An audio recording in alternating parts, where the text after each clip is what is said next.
Hello, hello, hello. Oh, kind of need this.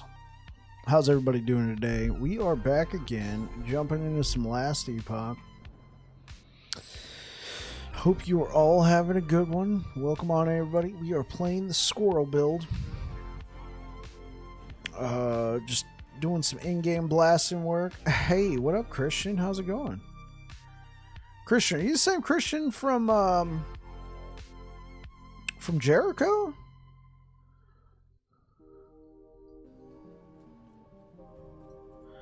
I realize how much brighter the light. Yeah, the LED light remake. Yeah, you're from Jericho stream. Well, welcome on in, man. Is Jericho done streaming, or are you just stopping by? Nonetheless, glad to have you here. Glad to have you here, man. All right. Let's check our prophecies for today. We picked up a bunch. We might have to go do some you're watching both. Oh, okay, cool. Appreciate the support, man. Both streams. Yeah, that makes sense. Yeah, the light ring helps a lot with brightness in here. Okay. Yeah, we might have to go run some Lightless Arbor. Let's just start off the stream with some Lightless Arbor. Whew, okay.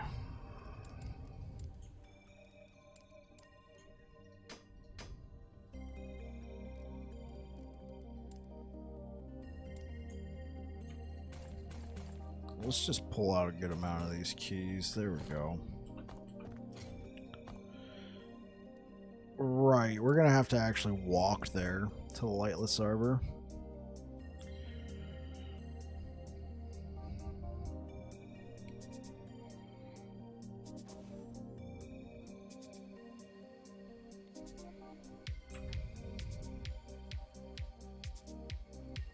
Let's get the squirrels up.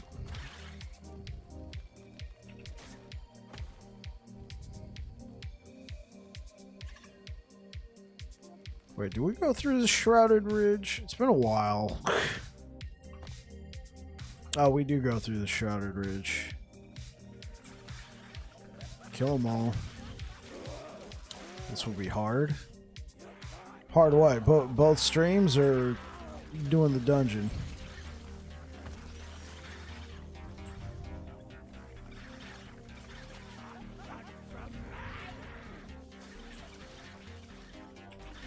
There are 3 people I watched. They're all streaming. I got you. You want to watch them all? Well, Christian, do you play Last Epoch? Hey, Babel, out of curiosity, what corruption are you? So I've pushed up to 376 corruption with this build. Right now I'm trying to find a particular unique John. And that's going to require me to go do some dungeons. That's what I'm doing now. But yeah, I've pushed up into 376. No, you don't? Okay, Christian.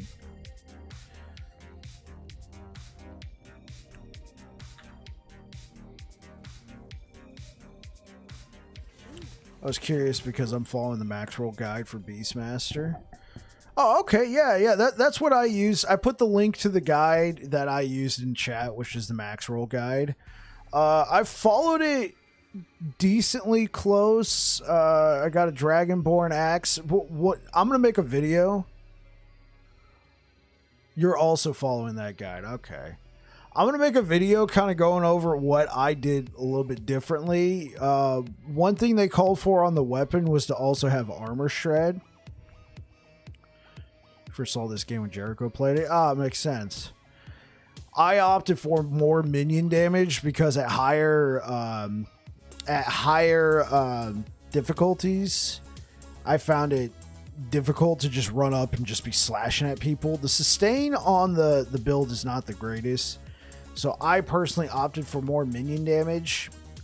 I should try it with the armor shred because that's what the guide called for, but I got a lot of rolls close to what they wanted. Obviously, the max roll guide is thoroughly min-maxed. It is uber min-maxed. It's going to be hard to do.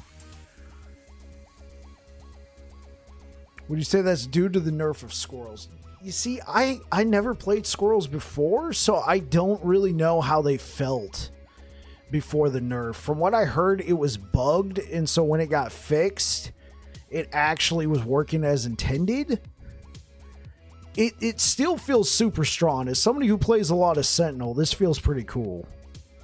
The sustain, if that's what you're asking, I don't know if that's due to the nerf, because I think the sustain that you're supposed to have with Beastmaster is you're supposed to leech your own health. The problem is I don't do a lot of damage. All the squirrels do the damage, and they do leech, but I suspect that their leech is only for themselves, not for me, because otherwise my health should be flying up. Flying up.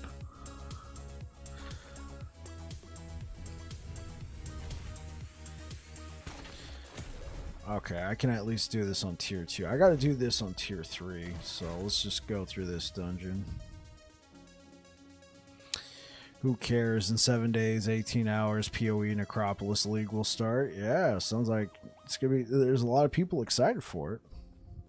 Welcome back, Slocky.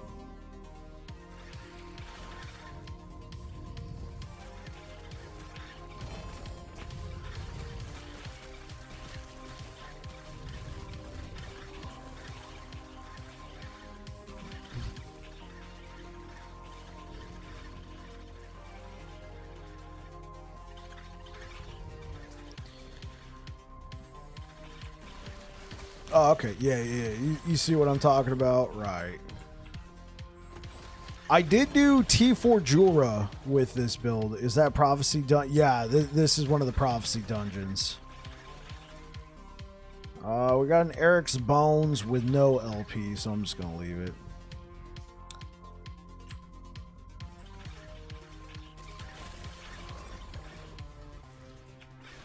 Yeah, so we did do T4 Jura, but it was a lot of me having to dodge all of her attacks while the squirrels just chunked her down. But it was possible to do T4 Jura. I uploaded the clip to my YouTube.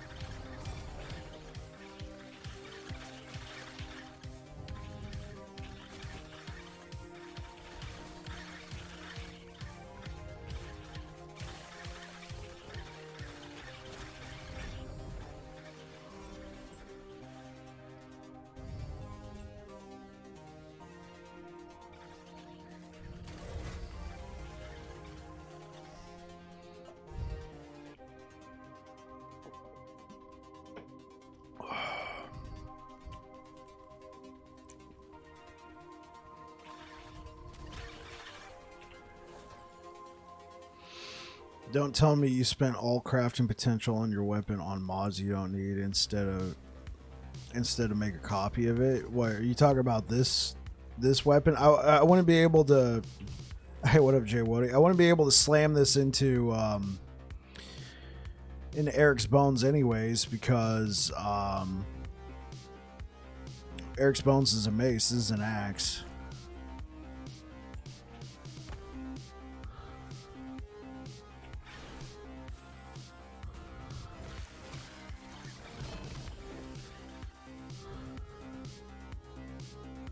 Same rolls as before.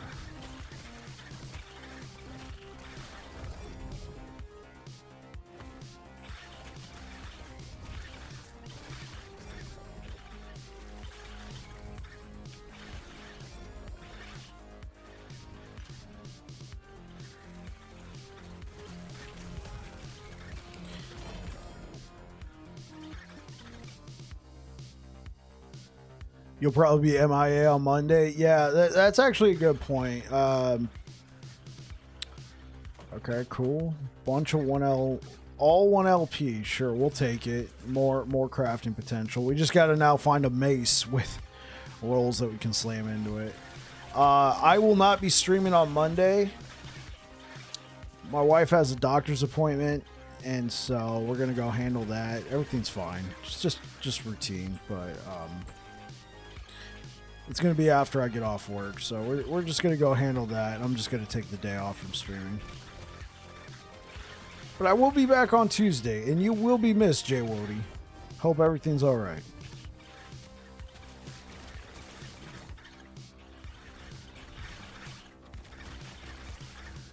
Oh, okay.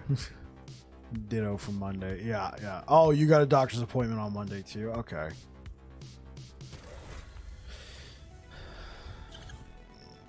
Yeah, I've been streaming like every day since last Epoch launched. I've missed like a day.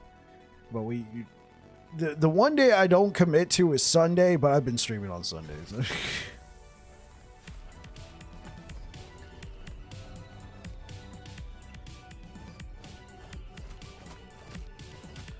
This build's a lot of fun, for sure. This build's a lot of fun. It's different. Do we know where the squirrels are? Okay.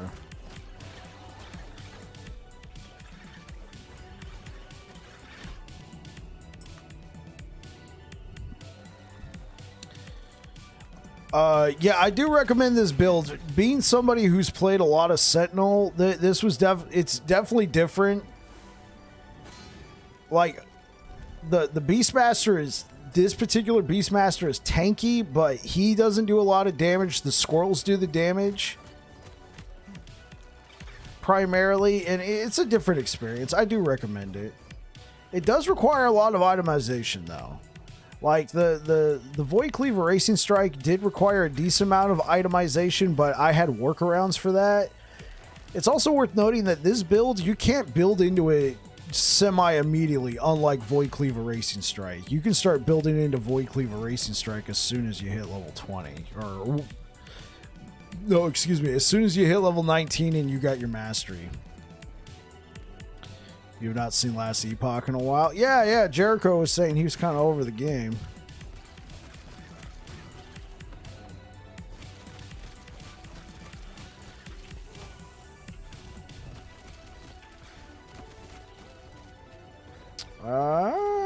We might have a problem. The squirrels are just chilling.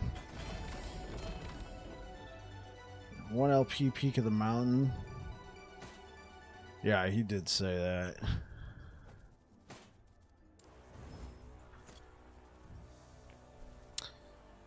A month ahead due to how...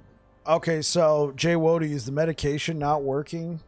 The new one? And they want to see you again?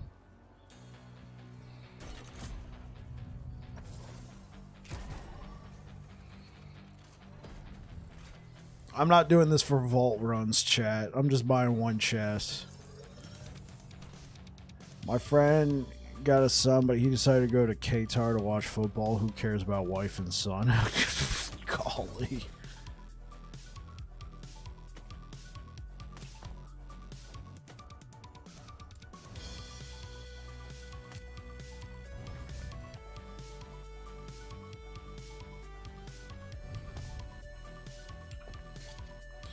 Okay, let's do that again. Tier 3.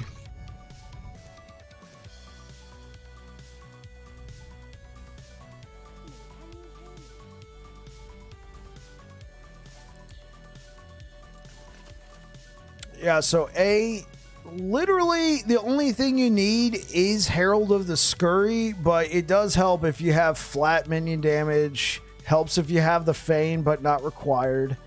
Ribbons and Blood, not required, but it makes life easier. Helps a lot if you have added minion melee crit, but not required. You just won't be critting as often. So, I mean, the build is functional with just Herald of the Scurry, but that's the thing. It requires Herald of the Scurry, otherwise you're doing wolves. It is, but my infections are getting worse. My entire armpit on both sides are completely infected. I have a literal hole where my arm connects to my... Ouch. I am so sorry to hear that, Jay Wody. So yeah, I see why you gotta go see the doctor.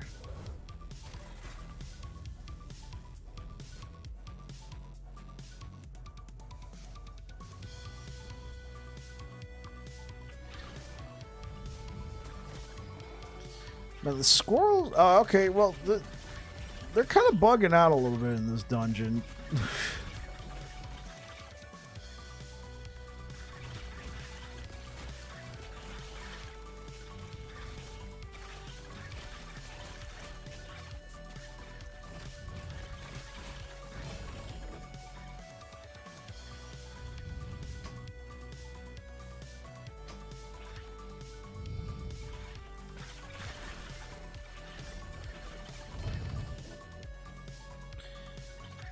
Yeah, I didn't mean to take the two-handed mace prophecy. I mean, it's cool. It's there. Have everything except the helm in the bank. Okay. So you could do this build without the helm. Yeah, it's a world drop. If you're playing Circle of Fortune, you can target unique helms, or you can go to the Black Sun timeline. So you can play the build without it, but it won't be squirrels. It'll just basically be wolves. And instead of 10 squirrels, you'll have up to 5 wolves.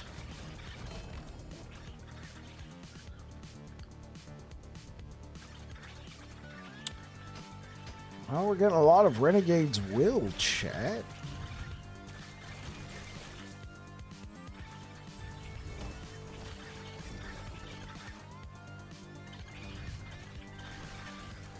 How good are squirrels? They're pretty good. As somebody who's played a lot of Sentinel, Paladin, Void Knight, Forge Guard, that sort of thing, this is definitely different, but it feels good. Feels good. I've played other minion builds before, but they primarily revolved around 1 or 2 minions. This one, since you have 10 of them, you generally get pretty good coverage. Because sometimes when you're playing other minion builds, like, it can get a little frustrating because your one damage dealing minion will go running like this way and the fight's this way, right?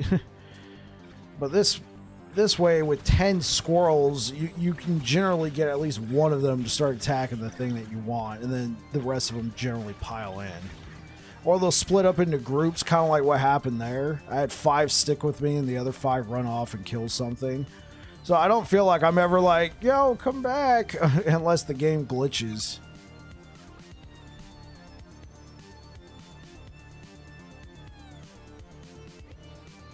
Oh, it's also worth noting, Slocky over on the Twitch chat pointed out you can use the Runes of Ascendance to try and get yourself a Herald of the Scurry.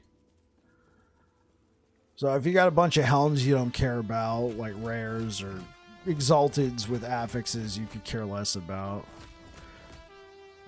Squirrels?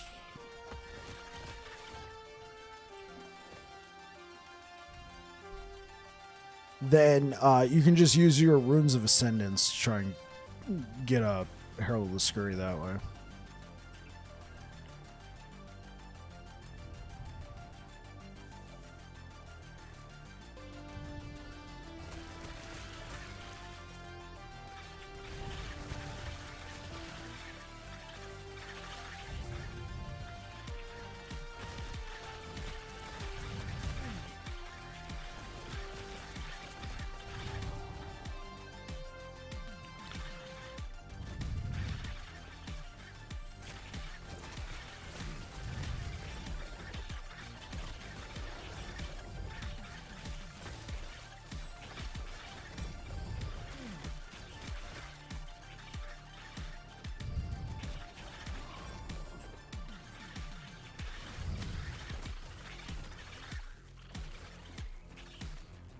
You don't know much about last... Yeah, probably just whatever you saw on Jericho's streams. It makes sense.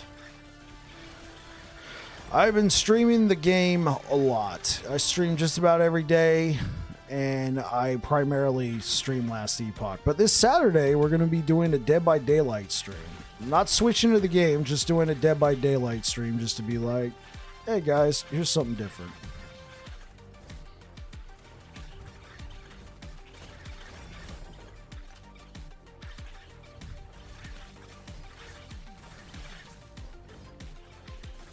Yeah, good call. Use my runes pretty much as soon as they come in. Okay, makes sense. Well, if you can remember, set a few aside and try and gamble on getting a Herald of the Scurry. Or like I said, if you Circle of Fortune, you can try and target farm it from the prophecies. Or if you're Merchant's Guild, just go buy one. I'm sure you can find any sort of Herald of the Scurry on the market. You can even get one like mine, just no LP, just straight up helmet. I'm getting a lot of 2 LP Renegade's Wills.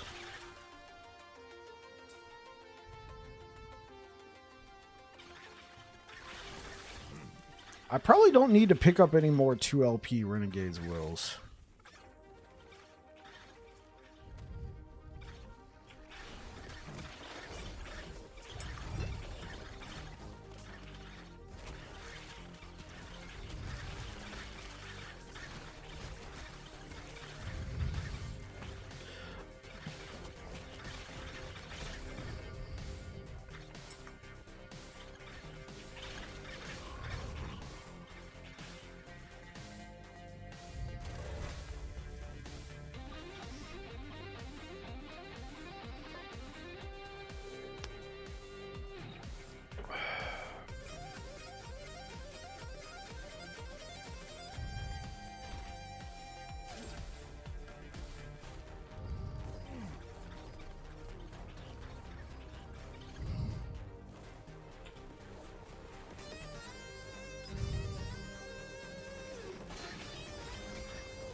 That's weird. They attacked that one, but not the first one.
Rather save my gold for stash tabs.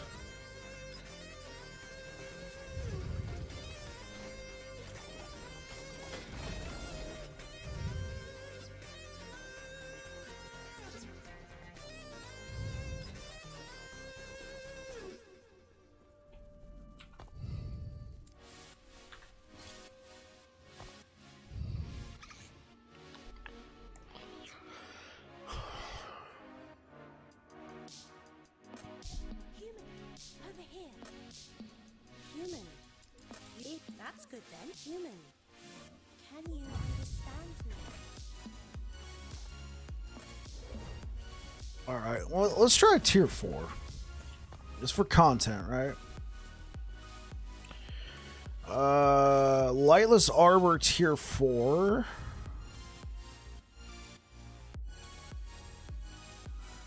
Oh, okay, so yeah, this is literally just the last one we gotta run.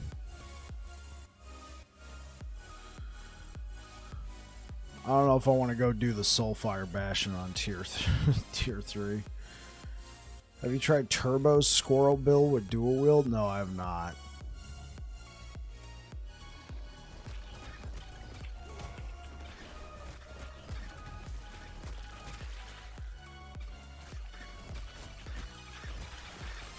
Does you just like double up on the minion affixes and just goes ham and cheese?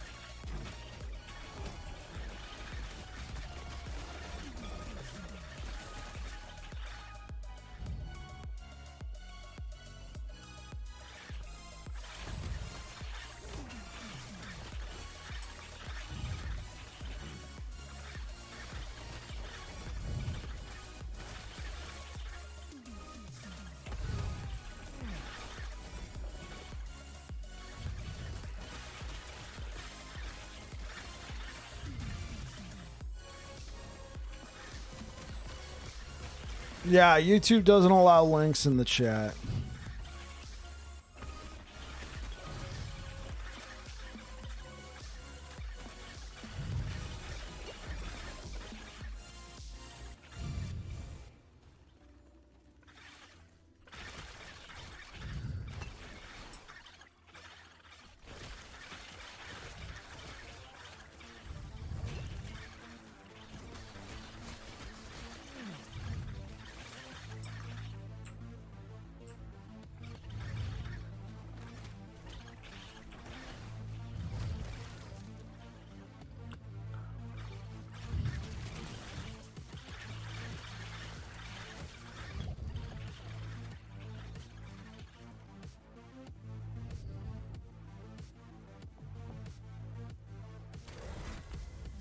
Oh, he uses two apologies.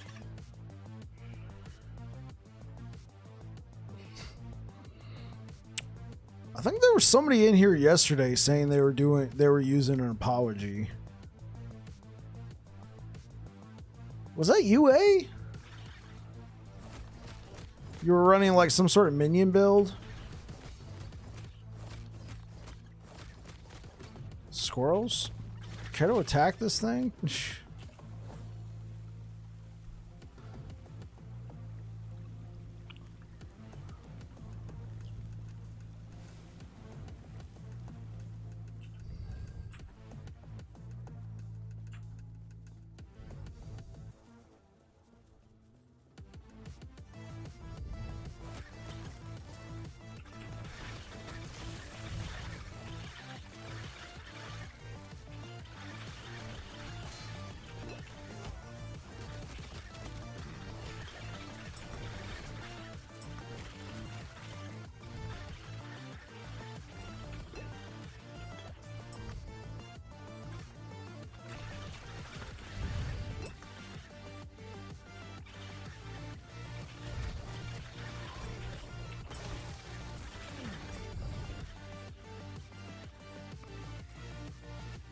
You're still playing Void Knight. Oh, okay. You trying out Marksman with multi-shot flurry? Oh, that sounds fun.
All right, chat. I'm hoping I don't just get, absolutely murked right here. When I go to fight the boss, sometimes he like brings his fist down, and it's just like, dude, what the heck? You.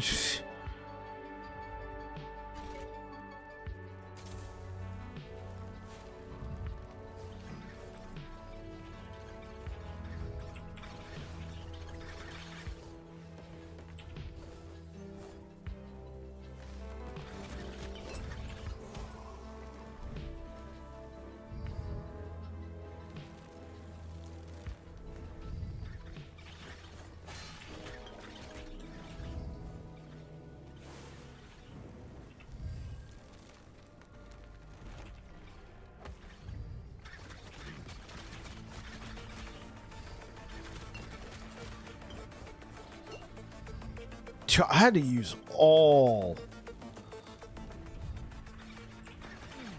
Oh, no fat fingers here.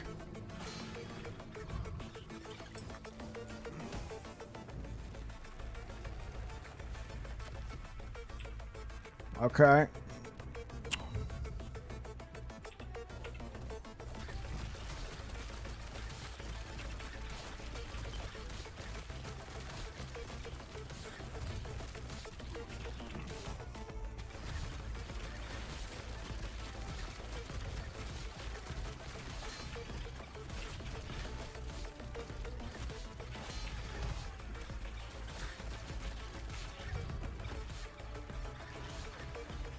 Okay.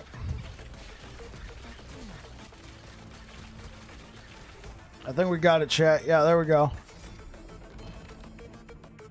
2 LP? Yeah, sure. I'll gamble on a 2 LP. Let's do a Fury Leap. Okay.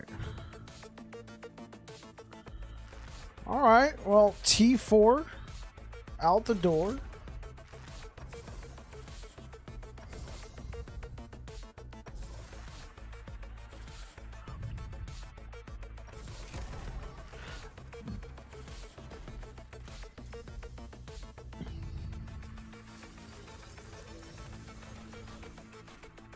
Make it rain! There's actually a lot more there, chat, but my loot filter is taking care of that.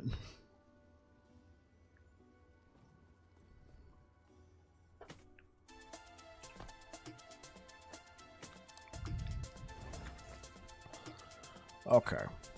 Well, let's go push some corruption in the Black Sun.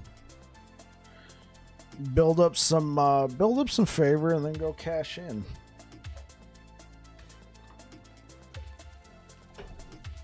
So we're only like 100 something corruption here, but since we pushed up to 376 in another one, we should raise this one pretty quick.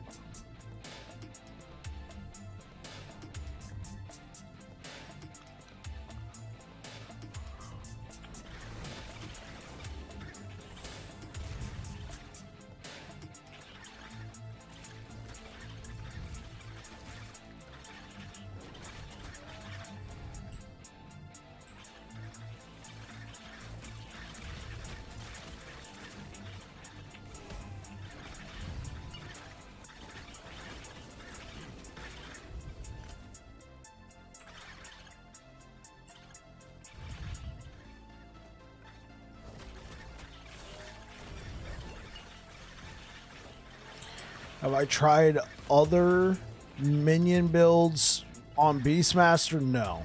This is actually my first Beastmaster, period.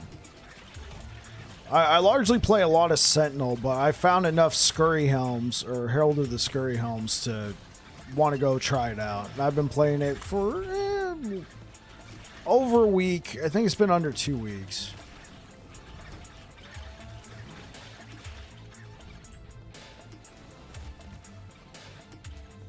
Oh, yeah, we can get out of here.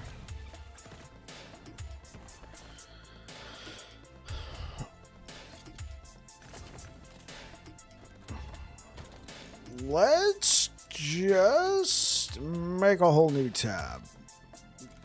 Good way to spend cash.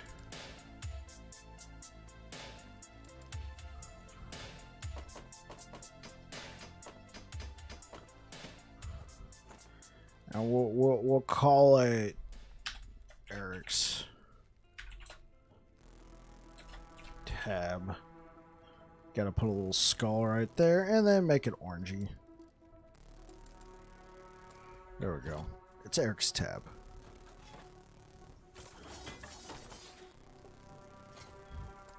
The other companions look pretty cool. It's just I wanted to try this one out. I know it's kind of meta. It's more on the popular side, but I mean, at the same time, who doesn't want to play a character who has an army of squirrels at his beck and call? You know what I'm saying?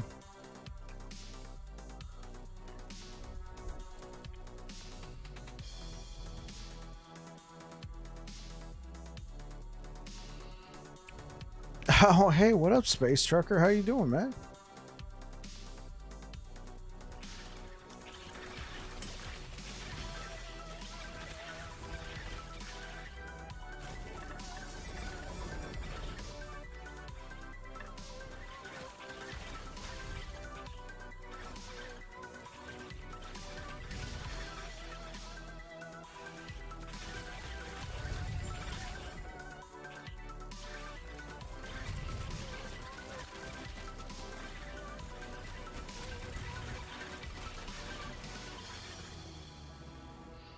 Doing fantastic. Got Friday off. Dragon's Dogma is downloading. Got my snacks ready. 3-day lawn. Oh, bro. I'm excited for you, man.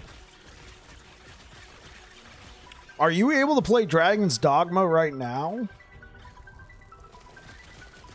Or is that going to be released like are you able to play it like at midnight? Because I saw some people in the game, but I noticed all of them were saying character creators. So I yeah, it's out right now. Oh, okay, cool.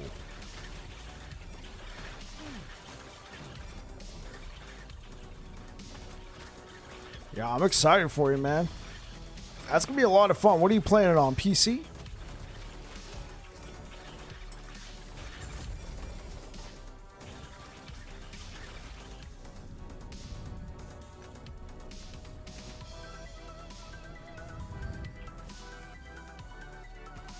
Yes, sir. From what I heard, that's probably going to be the best platform to play it on. I heard it's like locked. No, not even locked. It's uncapped 30 FPS. Which, depending on what type of gamer you are,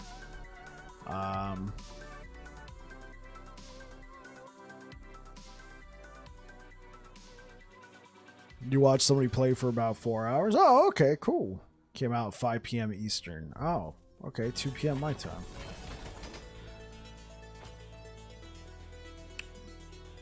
Jay Wody, how did it look like it was performing? Because I heard some people griping about the 30 frames uncapped. Made it feel kind of janky. I figured PC would be the best place because you can generally fiddle with your settings and get a nice smooth performance. 5 p.m. PDT. Oh, it just came out like an hour ago. And then some people probably had early access.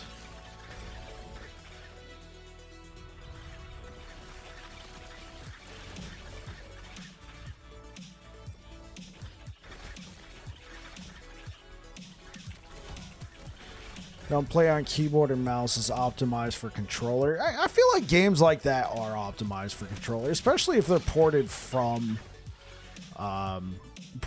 consoles. They'll just say best played with controller. Like, didn't God of War 2018 say something like that? Like play with controller. Yeah, I have a nice rig, so I should be good. But I have heard it's not great optimization. Worst case, I do monos and chill. Well, I doubt it's going to be like that. I doubt it's going to be like that.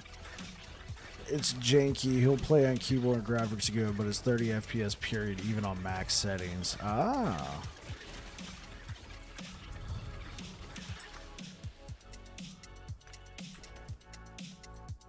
I'm sure you'll get something good out of it, Space Trucker.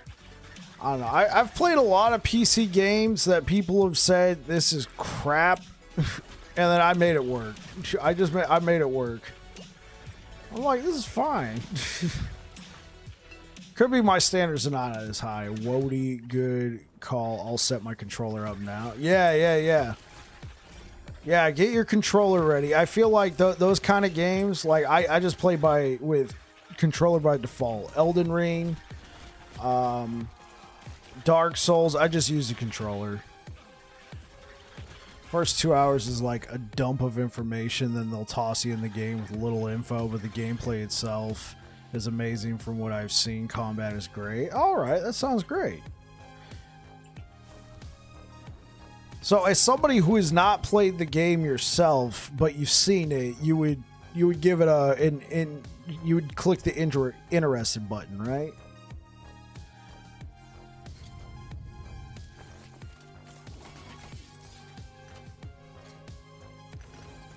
And by the way, Jay Wody, Space Trucker over on Twitch, said good call. He'll get his controller set up.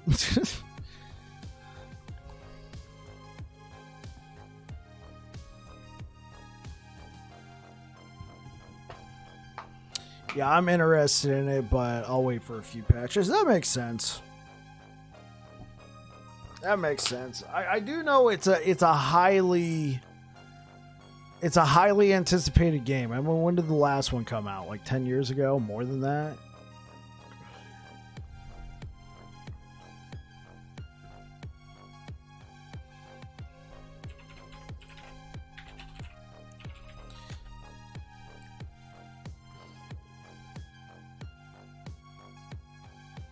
It came out in 2012, so 12 years ago, the first one came out. Interesting. Okay, so yeah, I mean, some people, they played the game within a week or two. And then they were like, I want Dragon Dogmas 2. Wody, that's hopeful. I'm not holding my breath for Diablo 4. I'll play it. I'll play Diablo 4.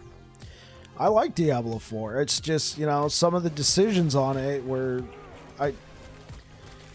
We're not... I think the game's going in a better direction. I saw some blurbs, some snippets about what they're doing with item creation. It's gotten me interested enough that I'll actually put Last Epoch down for a week or two. And I'll play Diablo 4.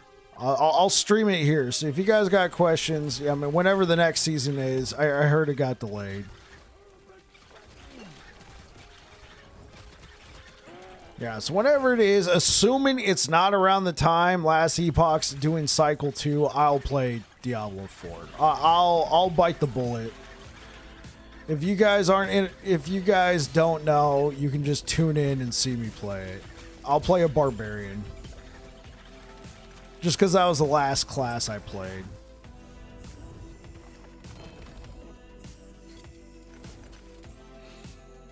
If you haven't seen Riker's video on the next season, they are adding a lot of needed stuff. I didn't see Riker's video. I listened to a bit of Rax's video, and it sounded hopeful. You'll bring your druid? Yeah. Especially being Diablo 4. They don't have SSF on there. So there's literally no reason not to play with other people. The only reason why I'm SSF is because of this thing. And the whole reason why I went SSF this season, and I've only competed in the arena less than 2 hours. I don't know. I think, you know, it looks like I got pushed down to number 6. I went SSF this season to compete on this leaderboard. I hit number 1, and I don't know. Maybe I was like, eh. You're an Earth Bear on D4 launch. Yeah, I'm still in the top 10, especially considering I haven't played this character in like 3 weeks or however long it's been. Yeah, I have to go back. That's right. If you guys are interested in watching me, you know, pull out all the stops, starting next week, I will be jumping back on Paladin. I'm not necessarily married to Smite hammers, but that's the build he's on right now. We can cook up some different builds for Paladin, but we'll be going back to Paladin. Yeah, it looks like Babbling Knight, my Void Knight, got pushed out. He was number 50, but he got pushed out. That's fine. We got to go back on Babbling Bike, and we gotta at least get into the top 3.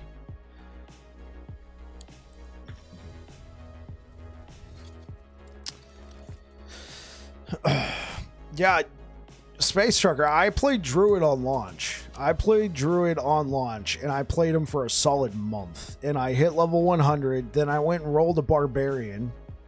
And I thought Barbarian was cool. Season 1 launched, you know, nerfs galore.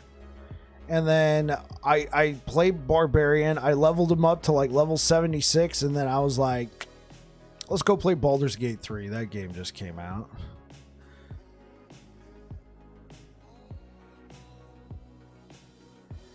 Damage number display is the corniest BS ever. That alone made me not want to play any of these newer ARPGs. Hey, what's good, Doug? What's good, Doug? You don't like the damage numbers? I feel like it's a great tool to kind of see what your build is doing. Be like, oh, okay, I'm hitting these sort of damage numbers. Let me go do a little bit of tuning and see if I can't squeeze out some more numbers. You don't think the damage numbers are a good addition, Doug?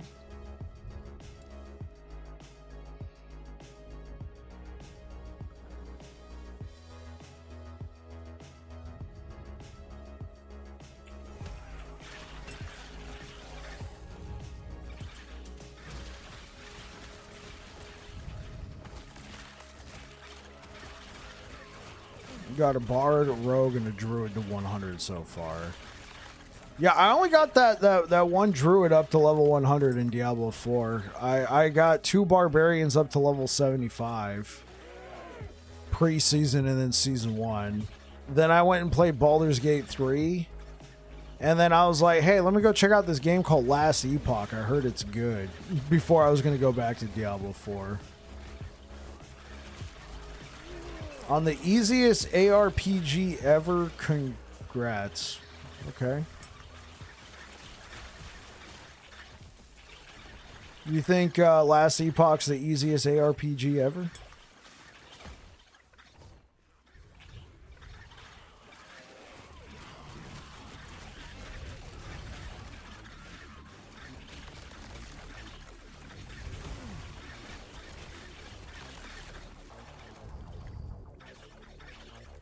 No, D4. Oh, okay.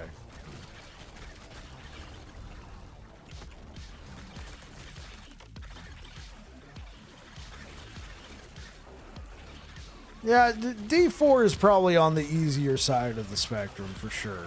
It definitely is.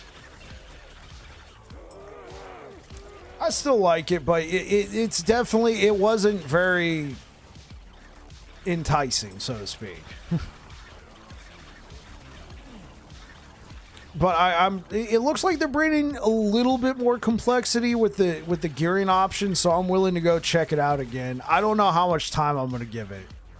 I'm gonna commit to a week, but don't be surprised if after a week, guys, I'm back on Last Epoch. A, I love Last Epoch, and B, Diablo 4 just might not be doing it. We shall see. I feel like a week will be good enough to know. A week of me streaming it.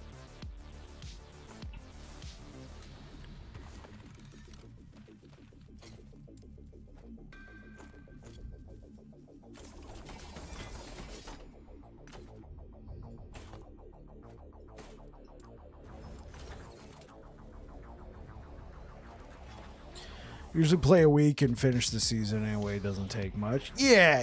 I'm glad they got that sort of inroads to the game. You can just play it for a week and be like, time to move on. Feel like a day would. You feel like a day would be more than enough time. And you know what, Doug? You might be absolutely right. It might just be a day, and then I already know for sure. But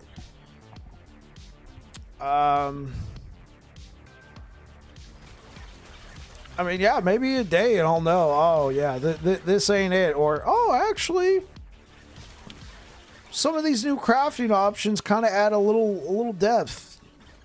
I am not really super forward.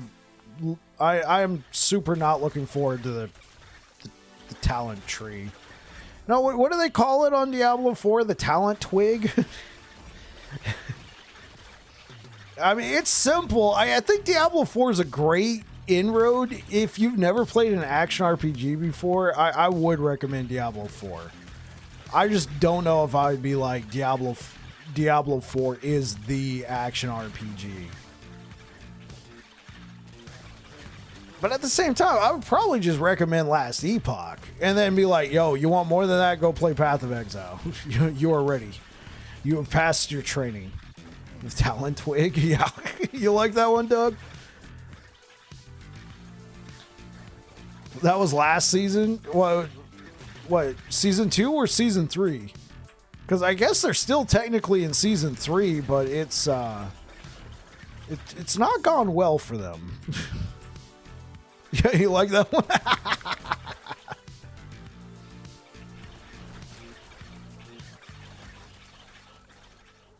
Season 3, yeah, okay. Yeah, I refuse to go check out Diablo 4 right now. The only reason why I'm willing to go check out Diablo 4 again is because the itemization changes sounded good.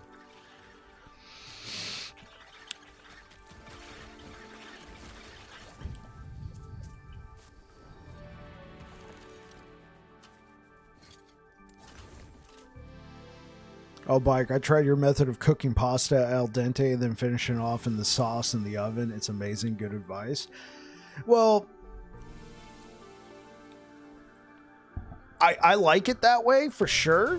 The reason why I do that, Space Trucker, is because at work I'm cooking 10 pounds of pasta and I have a huge roasting pan of sauce. Trying to do that all on the stove, I'm like, nah, I'll just let the oven do that for me. They have a decent dev team doing seasons with even number. Yeah, exactly. You've noticed that too, Doug? The even seasons have, like, I didn't play season 2 because at that point I was already way involved in Last Epoch. But I heard a lot of good things about Diablo 4. So I'm like that's another reason. You know, 1, I heard there's a lot of good changes, and 2, it's an even season. It's an even numbered season. That alone is enough for me to come to put Last Epoch down for a day. I said a week, but maybe you're right, Doug. Maybe a day, maybe 24 hours, and I'll know this ain't the business. But that's enough of me to be like, yo, let me go check it out.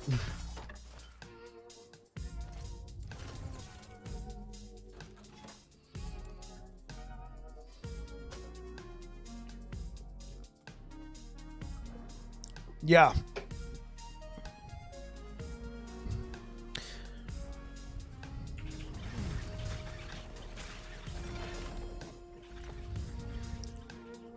Yeah, that's right, Jay Wody. New itemization. I should, with Diablo, I've learned to temper my excitement, but nonetheless, I'm interested.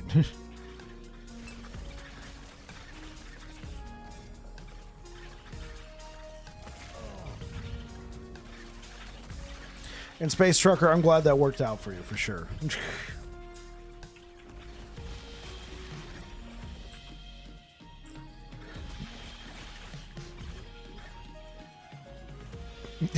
Okay. I'm calling it now. You know what? I have played so much Last Epoch, Doug, that there'll probably be... I'll probably go, yeah, no. This ain't it. This ain't it, boss.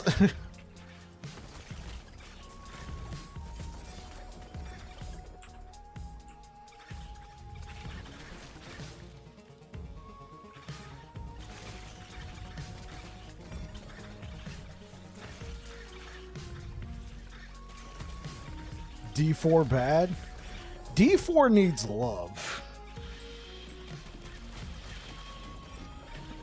You could tell it was made for a mass audience. It was released on console at the same time as PC, right? Which I'm not bashing. I think it's cool. But at the same time, you got to think about your average console player. They're probably people like me. You go to work every day, got a little bit of time to play, you want to kick back, you don't want to get into some super sweaty, like, gotta think hardcore game, right?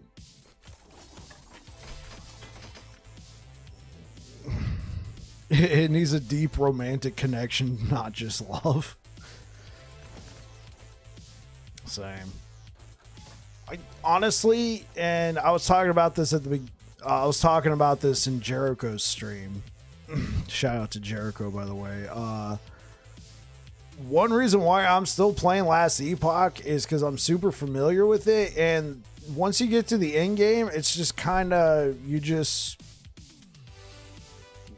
get on here and just play. You don't have to think too hard about it, because like after getting home from work on days like this, like, because my day at work, oh boy. I just want to kick back and not have to be like, oh God, I gotta like super hardcore sweat focus on this game. I gotta get this, I gotta get that, I gotta go do this, I gotta jump through these hoops, I gotta optimize this. No, bro, I just want to kick back and play. So I can understand some people who play Diablo 4 like that. They don't want to think about it, they just want to sit down, do something nice and simple. Maybe they got a podcast playing or something and they're just relaxing. Because to me, streaming like this is relaxing. Talking with you guys, I don't have to be like, what was that? Oh, frick. It's a cash grab like most games these days. Yeah, I definitely agree that it's a bit of a cash grab. I will admit that when the game came out, I did buy I bought a couple cosmetic sets. I went and bought enough KFC to get all the cosmetics, and then as the game kept playing out, I was like, why did I do all that? There's just cosmetics after cosmetics after cosmetics. Yeah, 100%. Having a game just to chill and play is nice. Yeah, that's what Last Epoch is for me. And honestly, that might be one of the primary reasons why I also just stick to Sentinel, because I don't have to think about it as much. I'm just like, I know these builds, I know this character, I can whip something up. On the weekends, I do want to be, do want to have the old brain kind of tickled a little bit more. So generally when I start a new character, if you guys have noticed, it's been on the weekends. Why? Because I was like, this build might be kind of cool. And then I go for it. Yeah, the PoE 2 beta has been delayed. I saw that it got delayed. I didn't know the extent. Instead of trying to look it up myself, I did what I do best. I just reached out to somebody I know who's involved in PoE a lot, and they're like, yeah, it's probably coming out at the end of the year, if not the beginning of next year. So a bit sad, but I doubt it's going to be an open beta when it comes out. It was already set to be a closed beta, so honestly, take your time with it. Take your time with it, and then at the same time, it's still in beta, so we should reserve some judgment.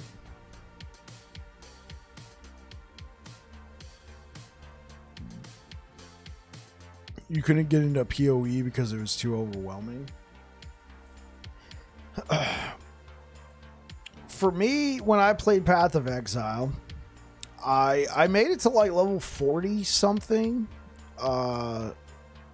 And I was doing okay. It was starting to get a little overwhelming. I mean, when I first opened up the game and I saw that massive, like, just skill tree, but then I was like, no, just focus on what's in front of you. But when I got to the part where it was like, I have to upgrade my armor, right? As you guys know, Path of Exile, you get your skills from your armor. You slot your gems, and then you level up the gems in your armor. And I was like, okay, the build I got going on right now is pretty cool, but I have to upgrade this armor. I'm just taking too much damage. And so then I get this new set of armor, and it doesn't have the same slots. And I tried looking for another armor piece with kind of similar slots, and I couldn't find any.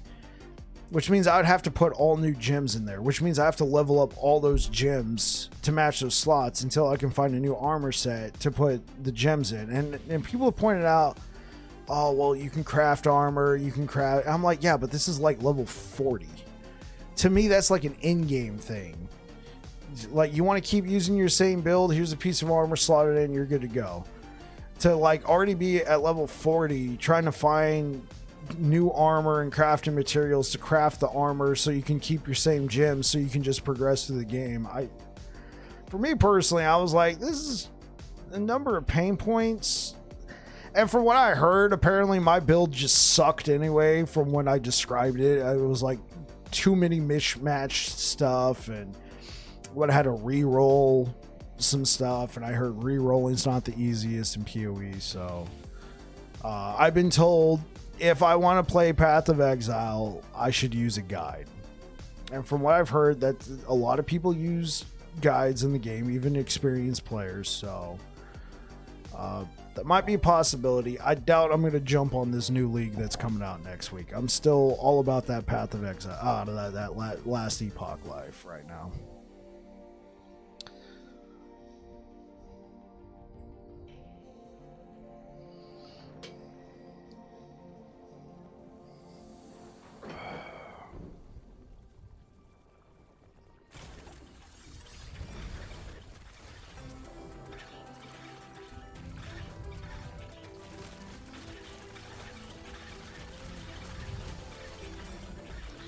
Yeah, I never got to that point.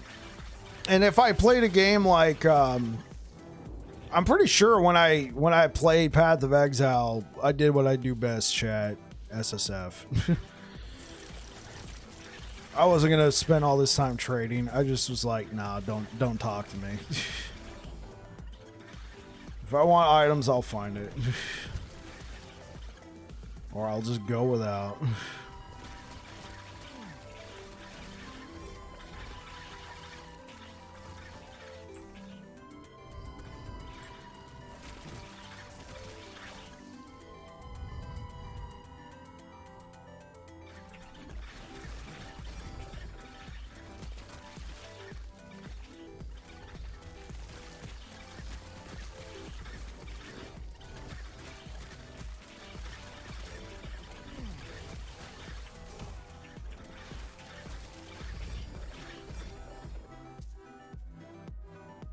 Just all minion damage? Nah, I'll leave it. I got so many minion mods.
Look at that bonus corruption chat.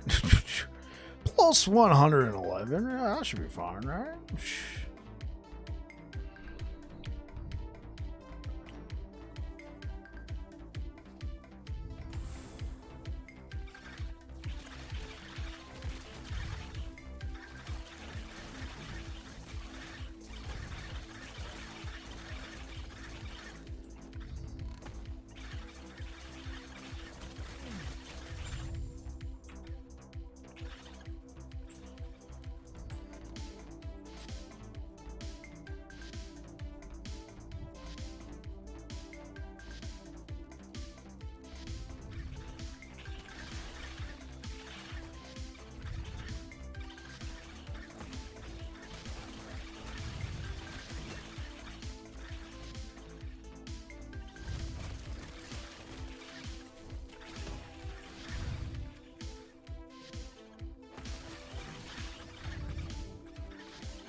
All right, Bike, I'm off to the land of Dragon's Dogma. All right, best of luck to you, Space Trucker.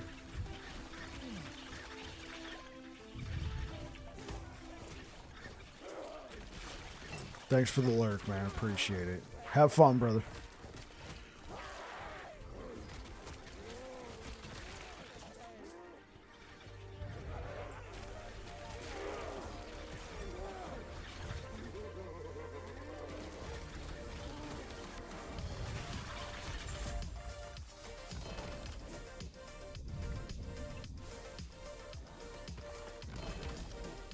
Sure, I'll take it.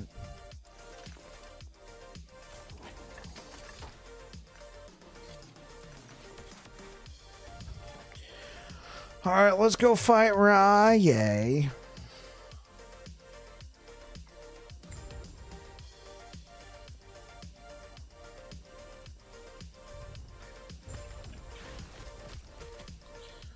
Squirrels?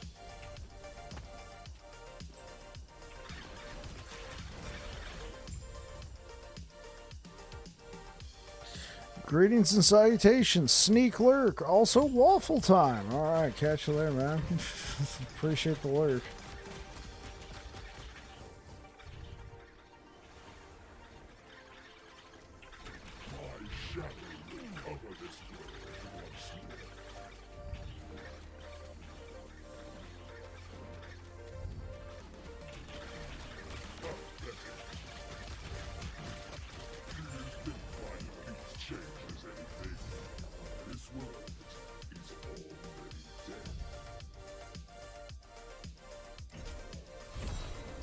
I don't really need the blessing from here, but we're just pushing. Minion health, minion health. Yeah, I think we're good.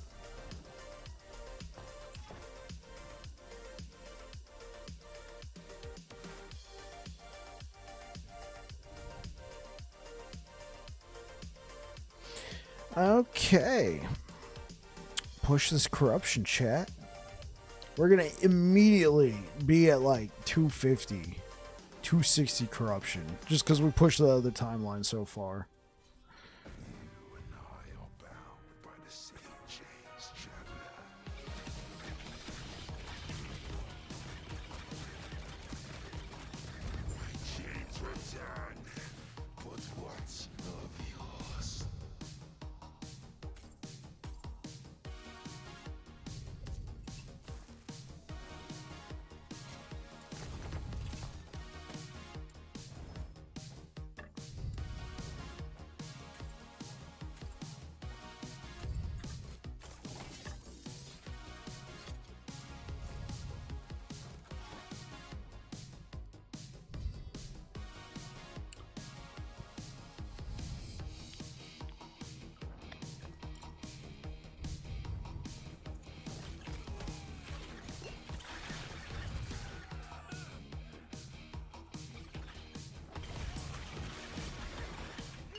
All right.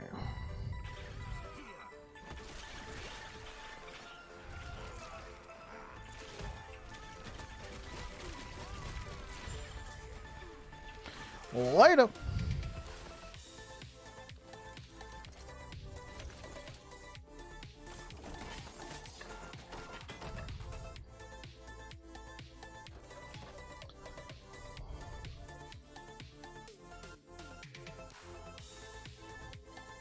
Oh, so we pushed it up to 255. Hey, I said 260. I could sort of do math, right?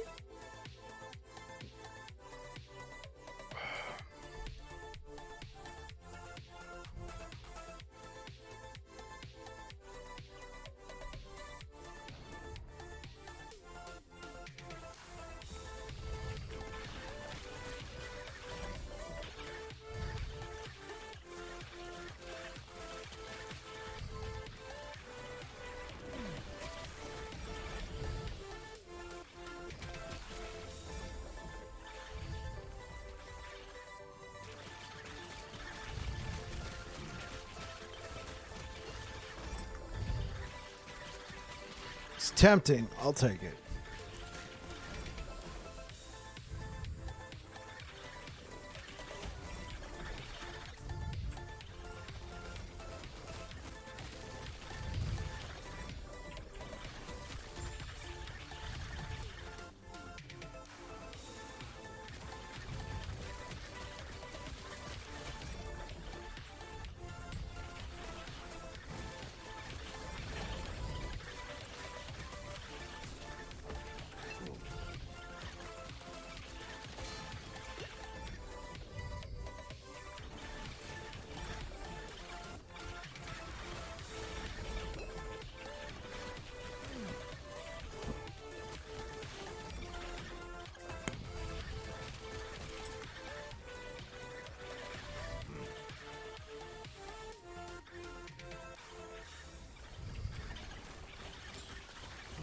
One thing we should check after this is what does the Primalist leaderboard look like for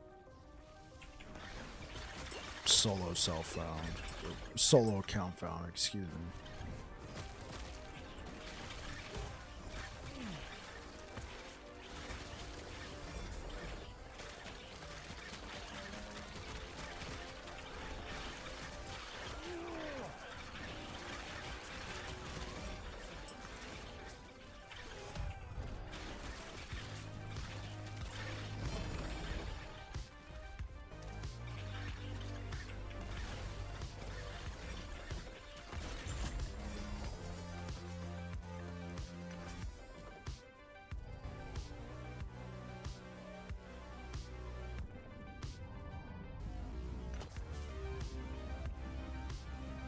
Okay, let's go shopping. Weaver's Will. Weaver's Will. No.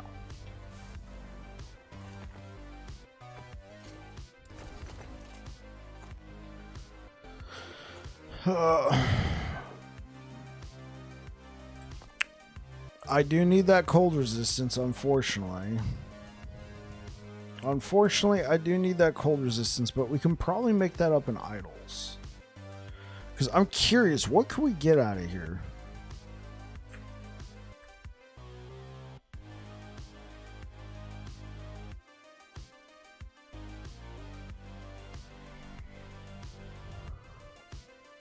Okay.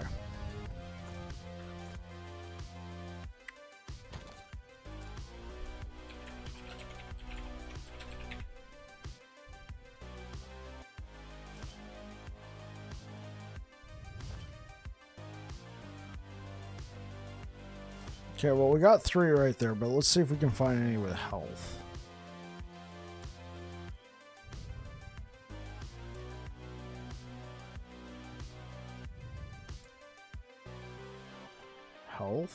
Health. Squeak with the raid. Thank you very much.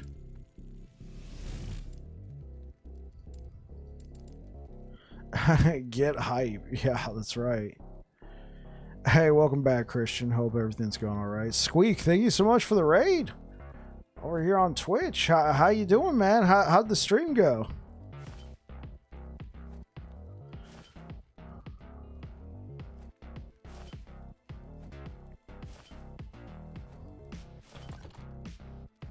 Okay, that just about... Oh, we lost so much health. We lost a lot of flat health.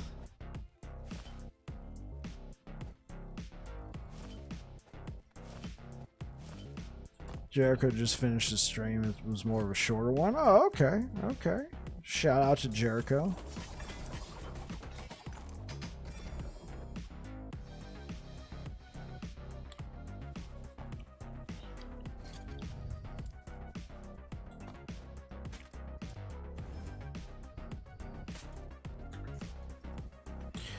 Started Hammered in tonight, got to 41 authentically, and I'm not gonna lie, I'm in love with Smite Hammered in. It's fun, man. Smite Hammered in is the truth. We're going back to that again next week. I don't know how long we're gonna stay on Smite Hammered in. It's the current build that we got on Hammered in. What are good affixes to seal under your weapons for a Frost Crow build? I'm going to be perfectly honest with you, Ethos. I've never played a Frost Crow build. This is actually my first Beastmaster build ever, but I would imagine good affixes to seal. You're probably going to want to make sure you got intelligence. I don't know if you're going low life, but I believe Frost Crow scales off of intelligence. Let's actually look at the... It scales off of attunement and strength. Never mind. So let's remove the intelligence. So you're probably going to want to have attunement. You're probably going to want to have like some sort of minion spell damage on your weapon. Now this isn't... You're probably already aware of this. So let's just assume you already know what your main affixes are and you're looking for stuff to seal. I'm going to be honest with you, Ethos. The most common thing you're going to want to seal on a weapon onto LP items. Oh, okay. So you're talking about slamming. Okay. Okay, so you're talking about slamming. So it looks like Crow does scale off a minion, attunement, strength, and companion. And then the tags that they scale off in terms of damage is lightning and spell. So you're probably going to want to try and get flat lightning damage. So like this weapon that I have right here, you see how it has a lot of minion melee damage? You're probably going to want to be looking for minion spell damage, assuming that you're using a unique weapon. I have more legendaries already on my Hammered in than my main, and it's almost comical how I'm at Act 7 after 4 hours. Yeah, dude. Sounds like you're turning and burning, Squeak. So assuming, yeah, you're using Cleaver. Okay, so what you would want on Cleaver, since you can't put Strength on there, I would try and get minion spell damage onto Cleaver. Now, for your main chest piece, I'm assuming you might be using Exsanguinous.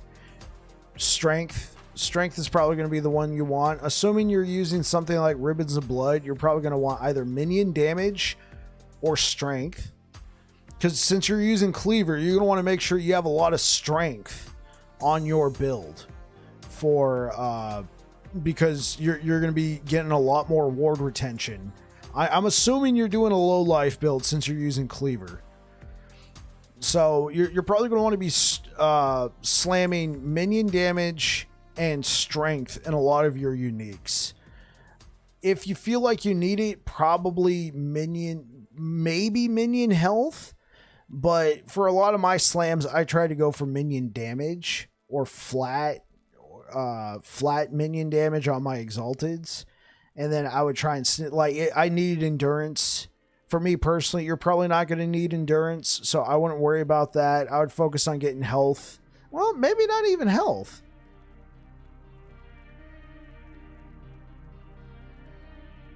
Did somebody sub?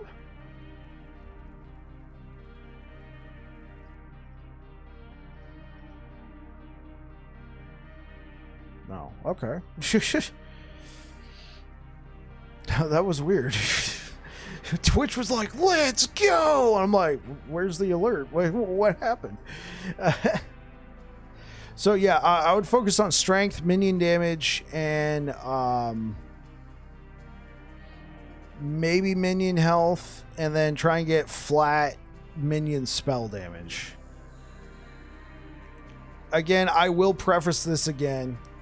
I have not played a low life build. Oh, Squeak! Subscribe with Prime. Oh, thank you so much, Squeak. I really appreciate it. Earn this, man. Has so much information on LE that the big creators miss. I'm humbled by your words. I don't know if I would go as far as to say that, but I appreciate it, Squeak. Thank you so much for subscribing with Prime. Yeah, I will preface it again, Ethos. I haven't played a low-life minion build, but that's what I'd be looking for if I was slamming on the LP items. All right, that is out the way now.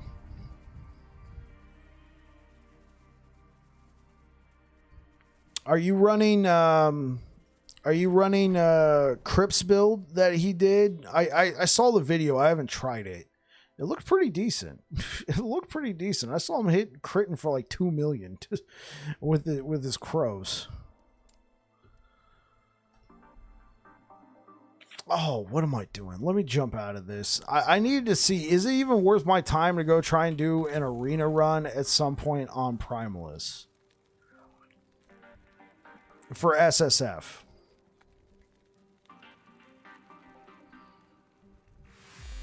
Squeak has gifted 5 subs on Twitch.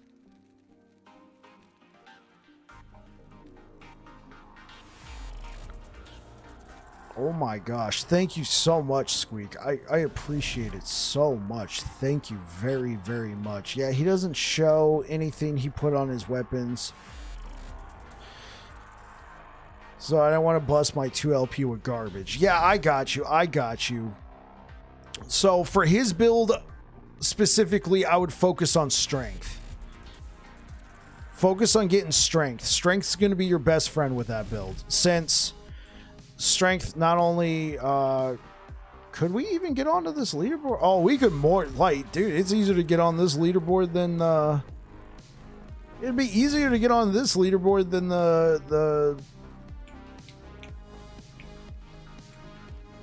than the Sentinel leaderboard. Literally, I would be on this leaderboard with my Paladin run I did. I would still be in 6th place. Of course. That's hilarious. That is hilarious. Okay, we could try an arena run tomorrow. It'll be Friday. We can go for some arena runs. Squeak, thank you so much for the gifted subs. I really appreciate it. Really appreciate it a lot.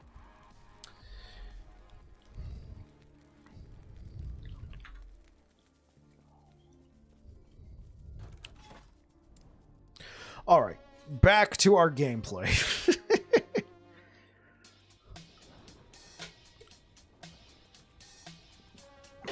I took a drink. I didn't expect there to be the objective.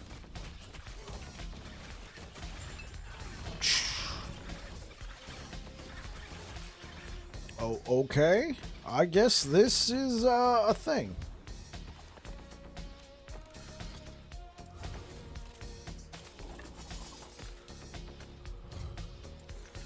All right. Well, I don't know if I want to put any points yet, because this relic might be bunk after the first. Guys, if you're over here on Twitch and you got a gifted sub from him, please tell him thank you. Thank you so much. Let's give a big giant shout out to Squeak Official. Thank you so much, Squeak. Thanks for the gifted subs. Thank you for the raid. You have done so much today. Thank you so much. Squeak does stream, and he streams Last Epoch, and he also makes some pretty banger mixes if you haven't listened to his music. He makes some pretty banger EDM mixes. I've been in a stream before. It's just party rocking all day.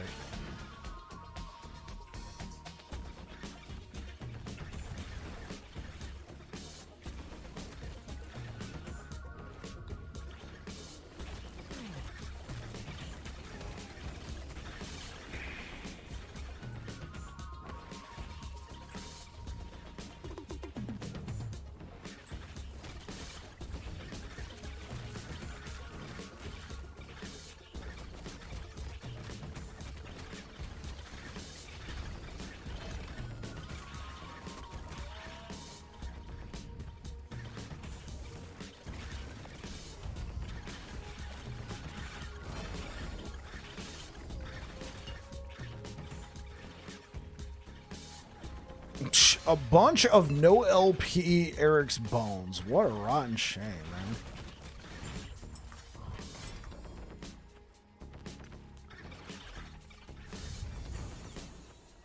What are we getting on here? Increased healing effectiveness. Okay, not very useful for this build, but there's a build out there somewhere over the rainbow that Primalist probably does really well with healing effectiveness.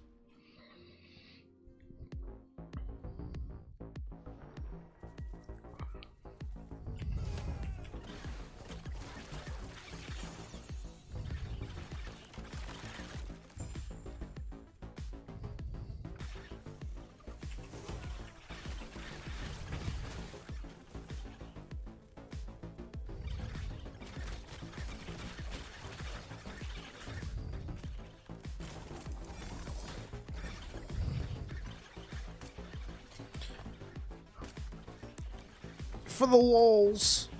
Oh, okay. We got a 1 LP out of it.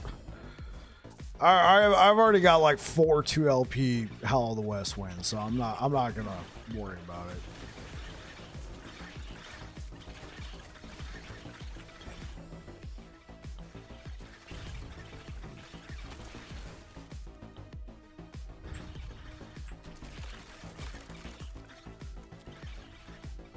Thanks for the shout out. Glad I can show support. Thank you so much, Squeak.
All right. Okay, let's see what we got.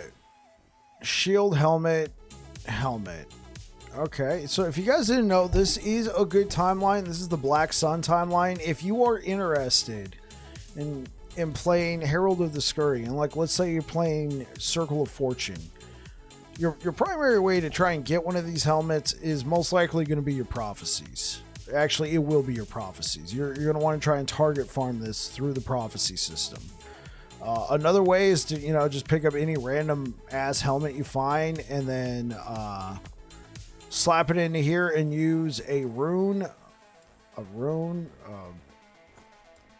of ascendance on it. I'm not going to do it to this because I actually need this piece of gear just in case.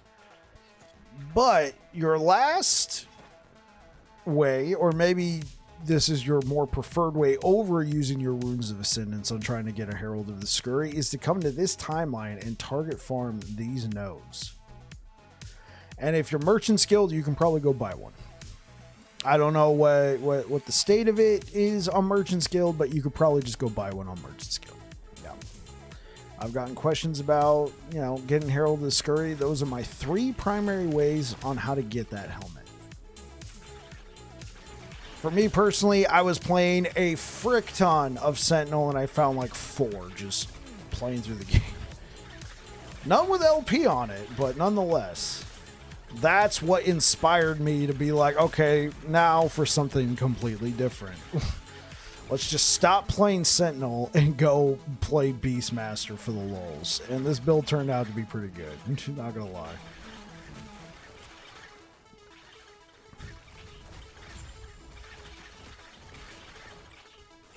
And if you're over there on YouTube and you're interested in this build, link to the build I am using is in the description. It is from Maxroll. I will be making a video on this just to kind of show what I did different from them, because I have started to get to the point in the build where I've started to kind of branch out just a smidge, not much, but I did make a few differences. We've pushed to 376 corruption. We've done T4 Jura. We've done T4 Tree Man. We've done we go and rip his heart out. Lightless Arbor. We've done T4. I haven't done Soulfire Bastion, probably because that's my least favorite dungeon. But nonetheless, we could probably do that one too.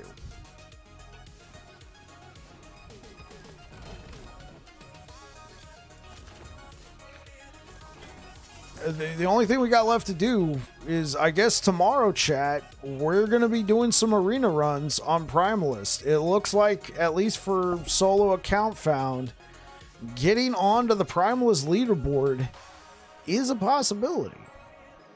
It is a possibility. We shall see. My one gripe with this build is the sustain is not the greatest, but you use an arena Kia memory. Look at these guys. They're like level 80s or whatever. Use an arena Kia memory, we could probably clear 30 waves, maybe 40, and sit comfortably up here with our character, Mr. Johnny Two Fangs.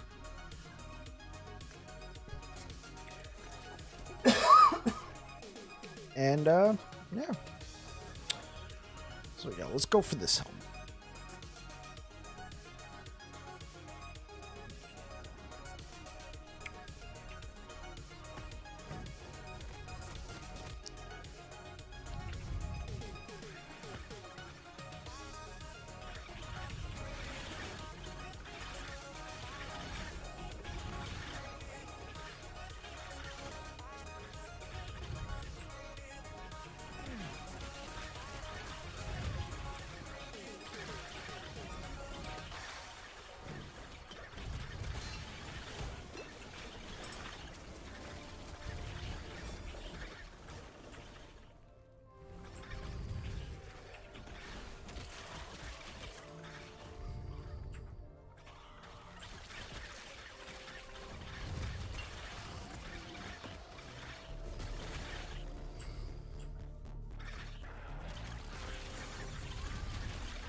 Crest of Unity. I'm definitely not rolling a Rune Master or Sorcerer or any mage class this cycle, so I'm gonna leave that one behind. Okay, let's keep it going.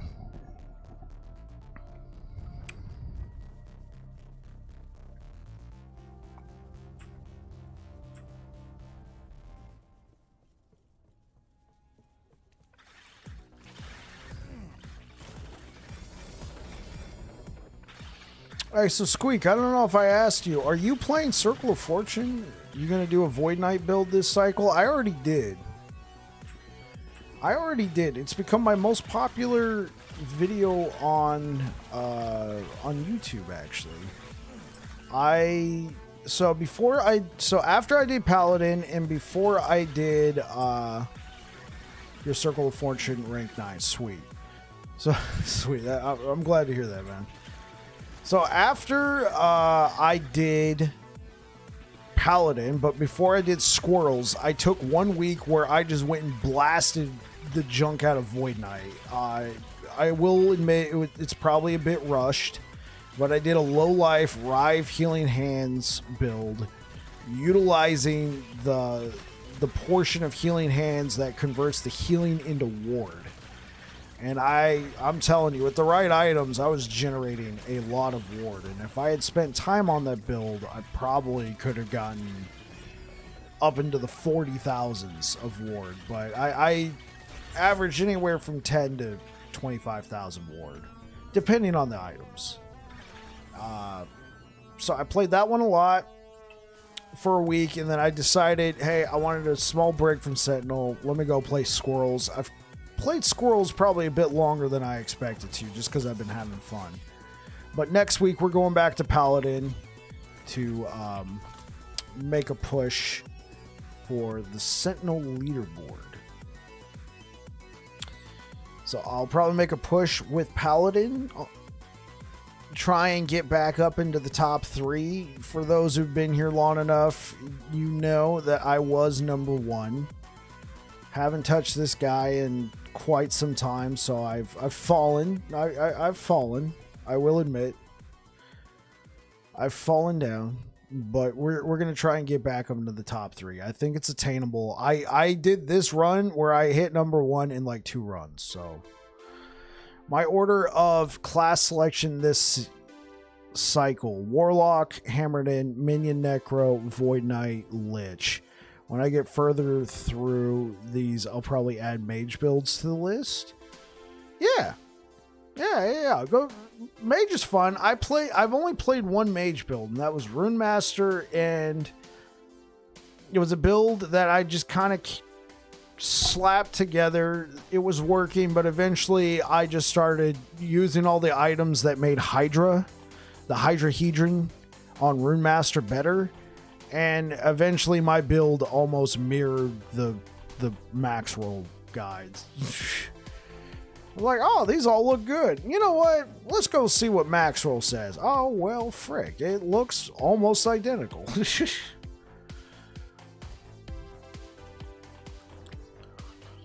Not quite, but pretty close.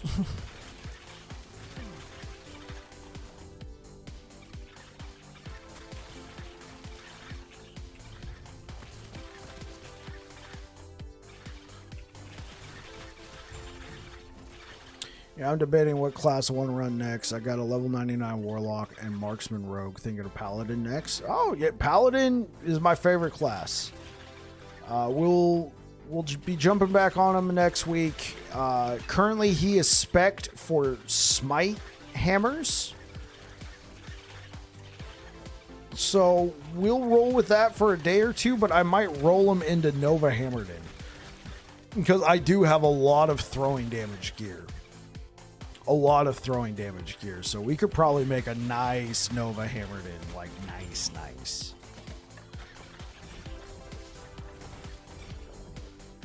Like crispy nice. Okay.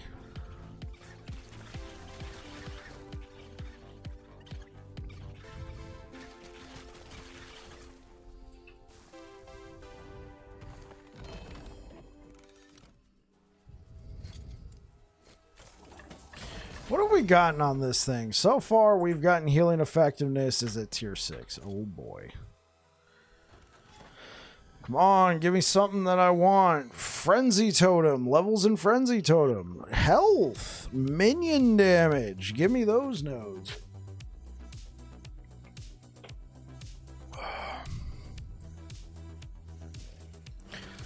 So, yeah, I remember your name. Magic the Gathering Cold Brew Geo. Do you think you're going to do that this cycle, or are you just planning for next cycle? The Paladin. Okay, well, I probably don't need to pick up 1 LP Eric's Bones anymore. I got like 7 or 6 of them. 6 or 7.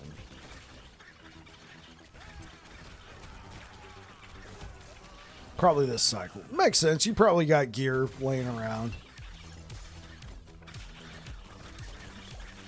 I'd say the most popular Paladin build this cycle has probably turned out to be anything with healing hands in it.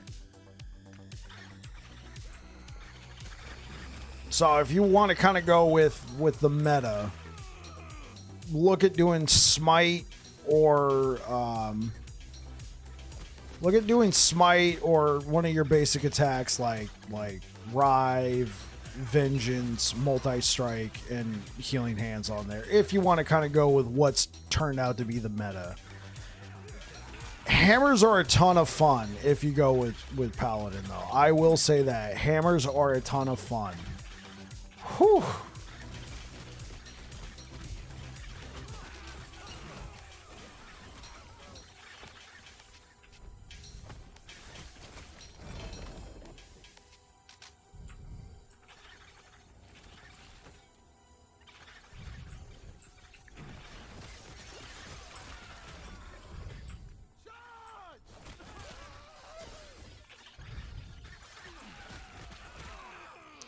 Shield Rush is literally in. Shield Rush is fun. It's just, it feels kind of buggy.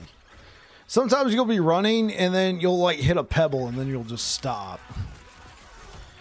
But bro, like especially on an area like this, if you can get a nice clear path, you'll just be running and running and running and running.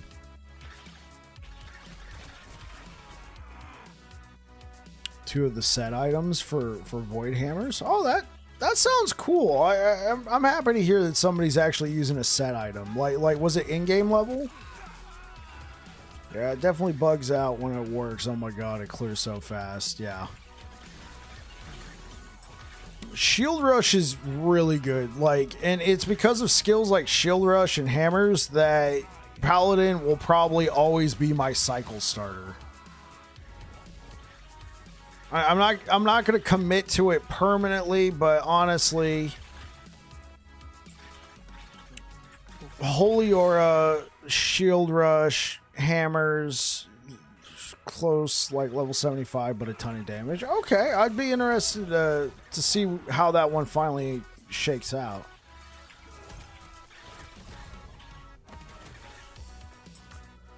Okay, yeah, no, we're done with this song. Yeah, I'd be interested to see how that one shakes out.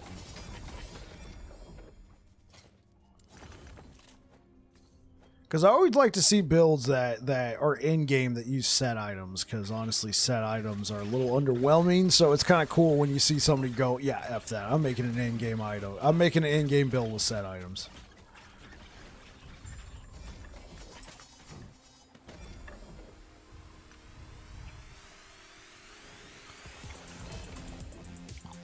The Ashen Crown.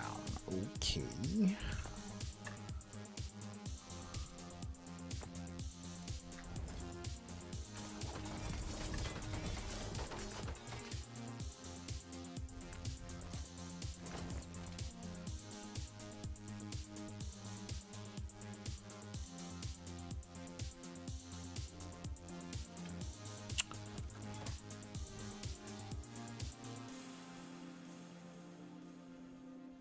Okay, let's go fight Rye.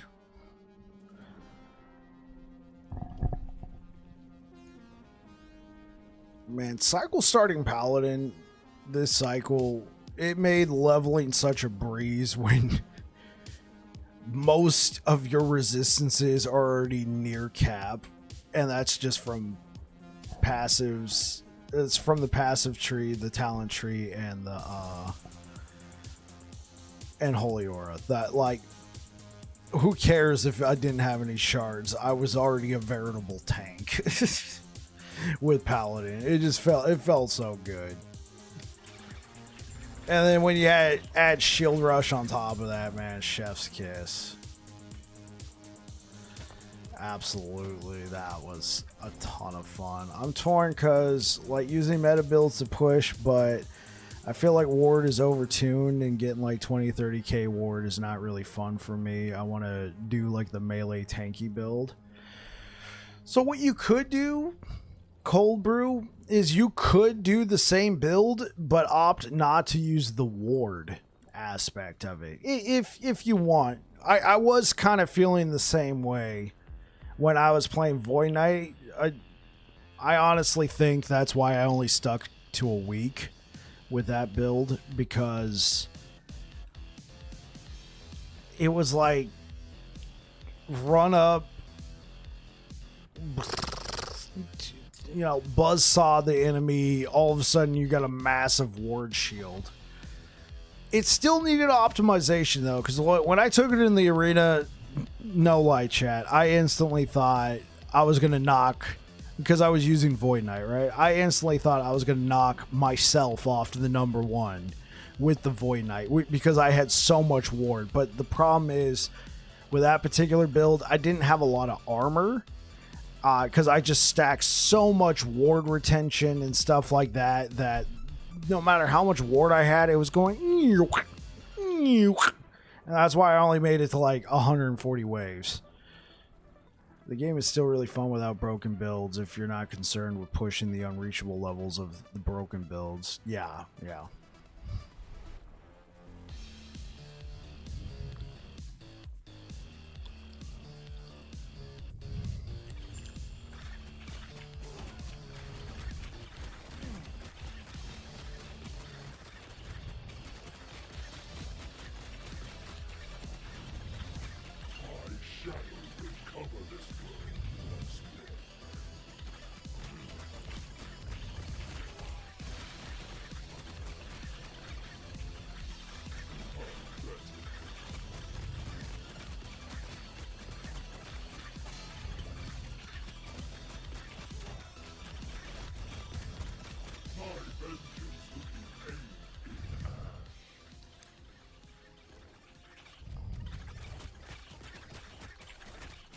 This hates, this despair, oblivion burns within you.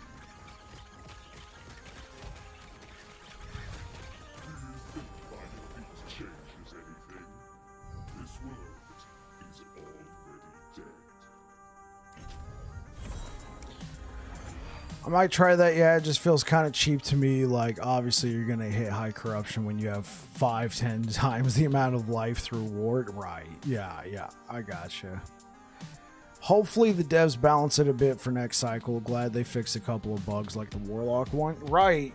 And here's the thing, Cold Brew Geo, I kept telling everybody, I am sure that this is bugged. I am sure that this is bugged. And then they obviously came out, changed their stance. We're going to be fixing bugged builds mid-cycle. So I was like, yo, Healing Hands is getting fixed. It's getting fixed, chat. It's definitely going to get fixed. And then they've sort of buffed it. Because so far they haven't addressed what I thought was bugged. All they've done is gone through and fixed a few bugs with it, and now I feel like it's better. They made it to where Healing Hands now properly reads that it has the fire tag when you spec it into melee. Because before it wasn't, so you weren't getting a lot of benefits to the fire. Well, now if you're stacking, melee fire damage on your build, Healing Hands is going to be doing more damage. Like, I feel like it's going to be better.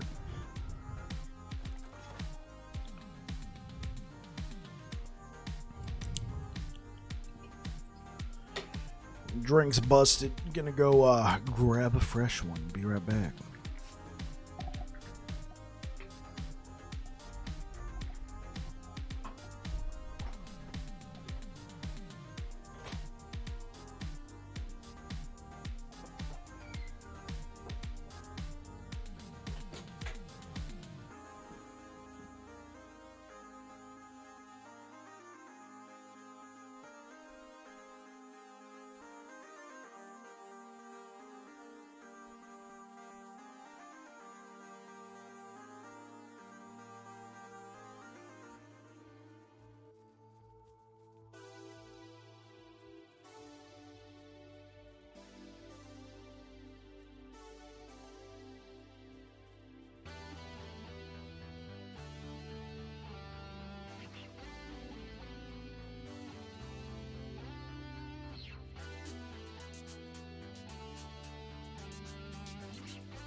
All right, we're back, chat.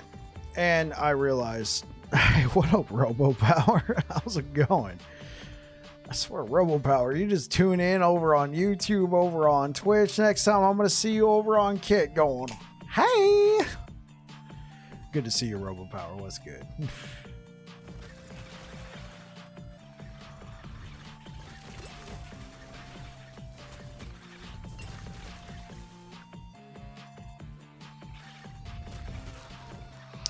Haha, happy to see you, man. Glad I could be here. Good to be here.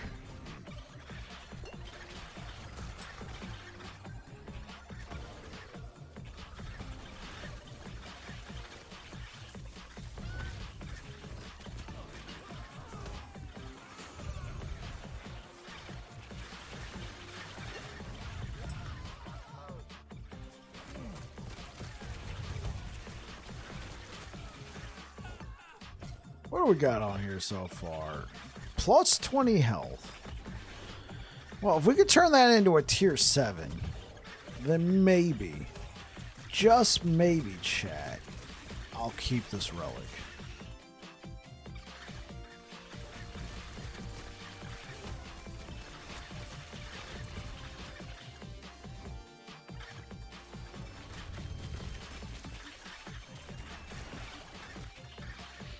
Might just do my own thing. I want to do like a poison rogue build too. That was one of my favorite builds on D4, and use Umbral Blades or something. I don't know. I'm torn. Here's what I'm going to tell you. Here's what I'm going to tell you what you should do, Cold Brew. Do the rogue build. Why? Because you actually got a plan for that. As you're saying that, I can almost sense your enthusiasm.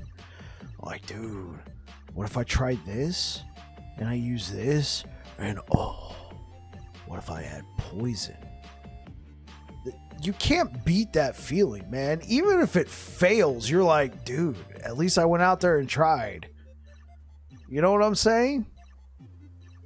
I say go for the rogue build. Paladin will always be there. You want to get your Paladin fix, come to the stream.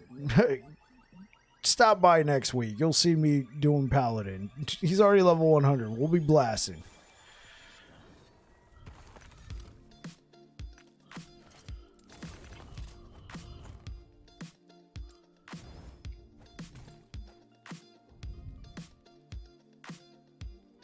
Exactly.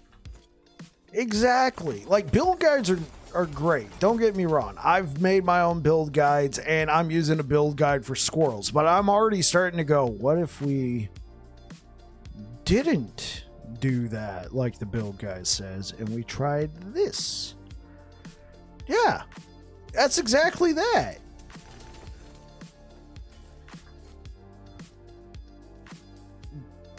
I 100% say go out there and play the rogue build, because nothing can beat enthusiasm. Who knows? Maybe you'll try it for like 4 hours and you're like, yeah, this is trash. I'm going to go do something else. Well, then you've tried it. You're not going to have it just sitting here at the back of your mind going, what if we tried that rogue build with poison? Ah, well, you know.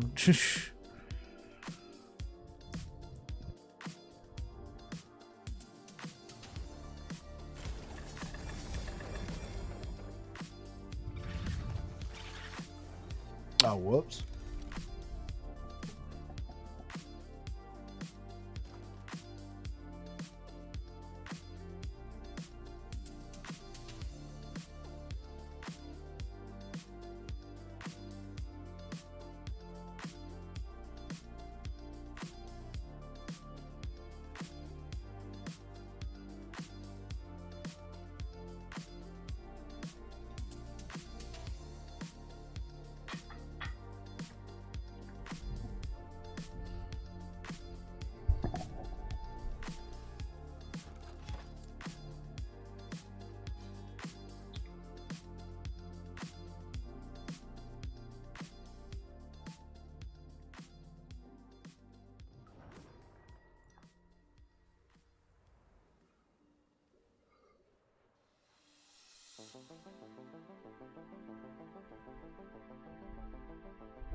See, and Cold Brew, that's the beautiful thing about this game. Just about any build you can think of could probably get you to Empowereds. It's when you get to Empowereds that you got to be like, all right, the build's kind of weak. What do we do now? That's going to force you to be like, okay, well, we got to tune a couple options here. Might have to go re-examine the passive tree.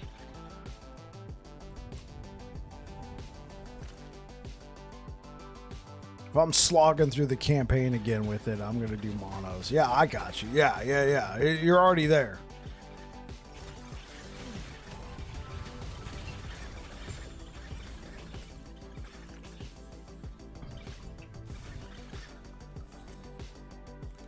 So what I did this cycle, Cold Brew, is I cycle started with Ignite Hammers. And it was good. It was good. The moment I set foot in 100 corruption empowered monoliths, I realized this build isn't ready yet. And I completely scrapped it and did something else. I formulated a new build-ish. Kind of a new build. It's something I'd done before, but it was of my own design, so I was super familiar with it. And then I was crushing through empowered monoliths, and then I had to refine that one for a little while. And then what I did is I actually went back to ignite hammers and tried it again. Now that I had more gear, I was able to do okay with it, but eventually I just came to the conclusions, I don't think ignite hammers is it, and I put it down. And then I picked up smite hammers, and then that's what we did to set the arena record at the time. We went and did a bunch of different stuff, and then we went and played Void Knight, but it was cool. And nothing. Is this hardcore? No, this is not hardcore. This is softcore all the way. What's good, Fred?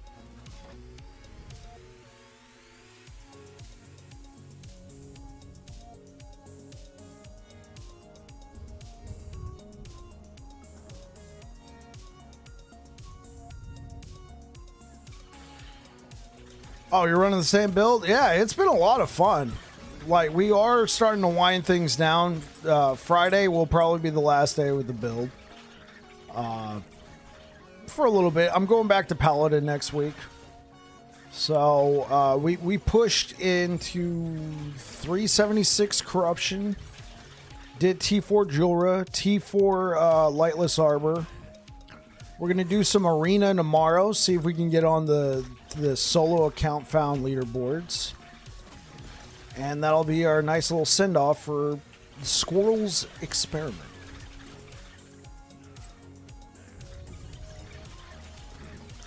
Oh, that sucks.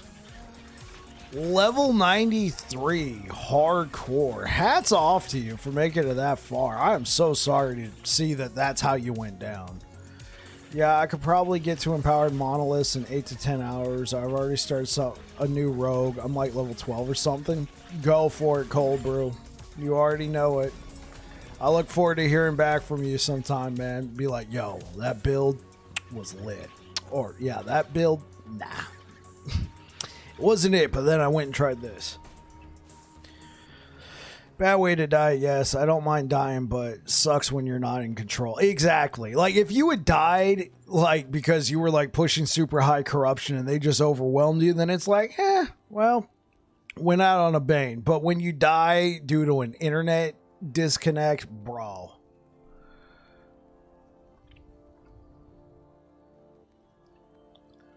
Sorry, as a hardcore, as new to ARPG and everything, was your 6th hardcore. Oh, okay.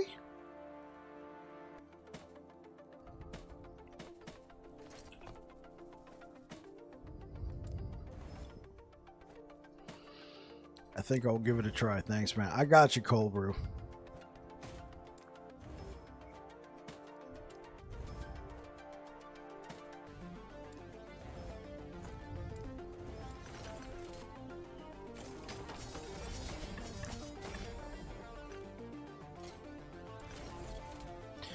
Doing softcore 4 all now. Mind if I ask, why don't you use Bastion of Honor, Jeweler's gloves, or you just didn't get them yet? So I did get Jeweler's gloves, and I did not get any good slams on it. This pair of gloves has actually kept me alive. Not only do we get the armor, but we also get the damage mitigation against dots. And that's where I've been having the most problems is, you get enough poison sacks on you and you just go. Reason why I'm not using Bastion of Honor, I actually need this shield to stay alive so I can keep all my resistances in check for right now. So I do have a Bastion of Honor.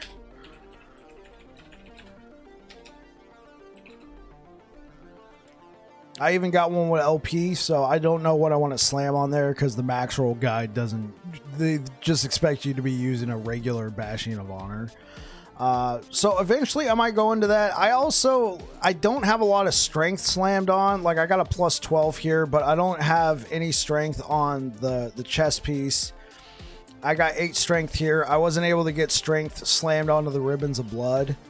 So I was able to take care of so many resistances with this Cradle of the Erase plus. So we got a T7 minion health, T7 all resistance, and then, you know, a tier 2 5% reduced damage taken on block. Once I can get enough strength in place, Bastion of Honor will probably be the way to go. But as it stands right now, I'm rocking with Cradle until I can get the strength in place. Yeah. I don't even know what I'm going to slam it with, but when we get there, we'll probably fail the slam. Not gonna lie. How much strength do I got? 50. So honestly, with Bastion of Honor right now as it stands,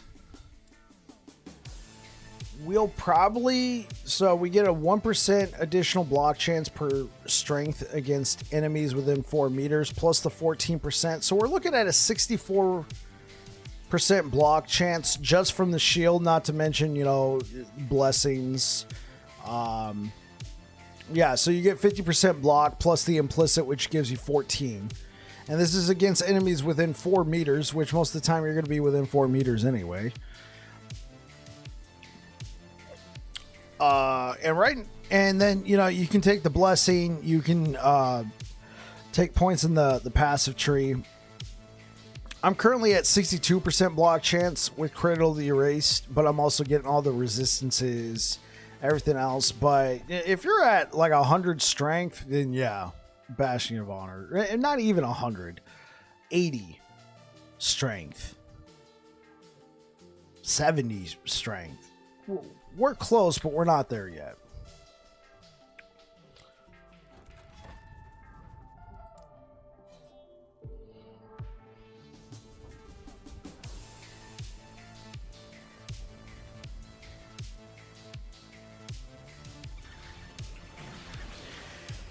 Yeah, I just got to make sure the resistances are taken care of. Jorah's gloves will help with that because they give some pretty fat resistance bonuses. The thing is, I've gotten 2 drops and they were all like low on the resistances. I also haven't found the idol from the guide that calls for that gives you the poison resistance. So a lot of my idol slots are doing this right now just to make up for the poison resistance. I do have a pair of boots with fire resistance on the implicit, you know, the Solarum boots. But right now I'm getting more benefit out of this. Double health, crit strike avoidance, strength, that sort of thing.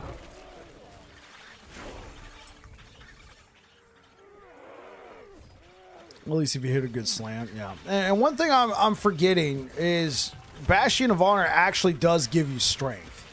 So if I equip Bastion of Honor, I'll get even more strength out of it. Honestly, what I'd probably want more than anything on that slam is a T7 damage reduced on block.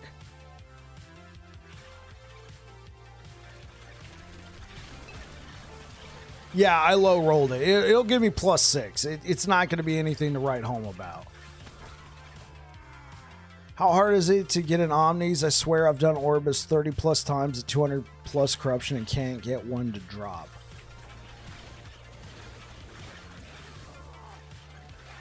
I will say this. This cycle, I've only gotten 1 Omnis, and it was on Squirrels, and I was at like 350 corruption.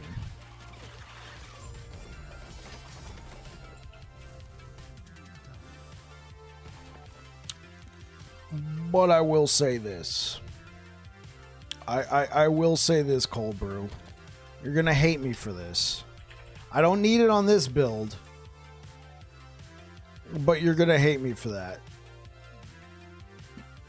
Not unless you really needed Void and Cold resistance. Otherwise, Yeah, cold brew. I'm gonna eat some of these quesadillas.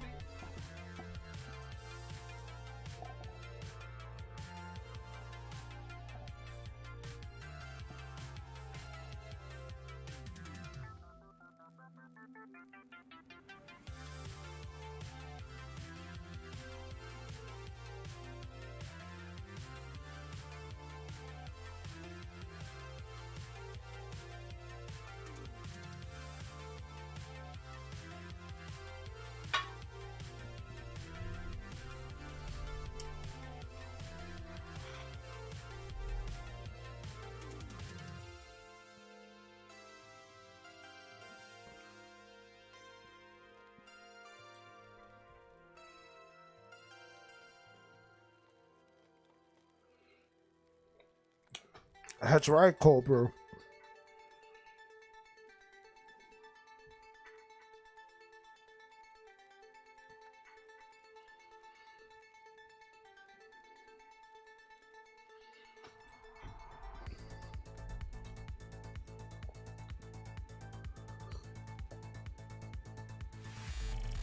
Fred, thank you for following over on Twitch. I appreciate it.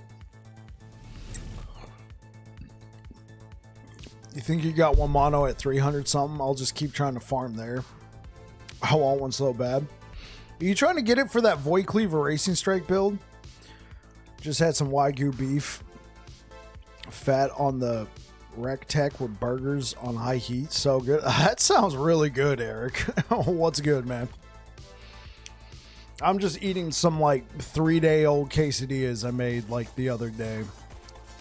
Microwave made them still good. I'm actually going to sleep for a bit before work. You seem like a nice guy. I enjoyed the chat. Yeah, Fred, I appreciate it. I'll just leave the PC on with Twitch to try and support you a bit. I really appreciate it, Fred. Thank you so much. We'll be playing Squirrels again tomorrow, but then that's going to be kind of like the little send-off. Starting on Tuesday of next week, we're going back to Paladin. Is Shaman worth the try? I haven't tried the revamped Shaman, Eric. I heard it was decent, but that's bits and blurbs. I haven't tried it. Sounds good, Fred. Take care. You get some good rest. See, that's what I did, Cold Brew. I was lazy. I just grabbed an Omnis and took care of most of my resistances that way. Yeah, so I heard Shaman was okay. I haven't tried it. I'm currently playing Beastmaster, and I've only dipped into Shaman for 5 points for the cooldown recovery for Fury Leap. That's it. I haven't messed with much of the Shaman tree. So hopefully it's good.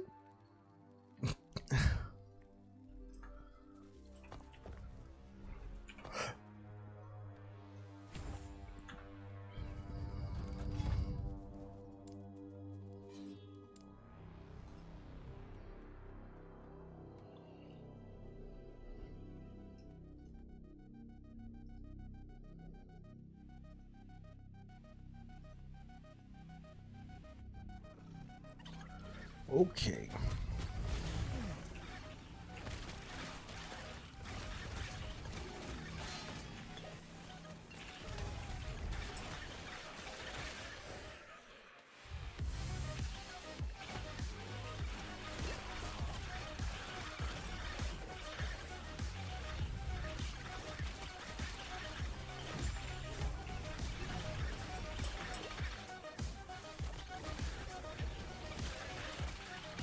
I farmed everything else super easy except for the freaking Omnis. Eric, thank you for subscribing over on YouTube. Appreciate it.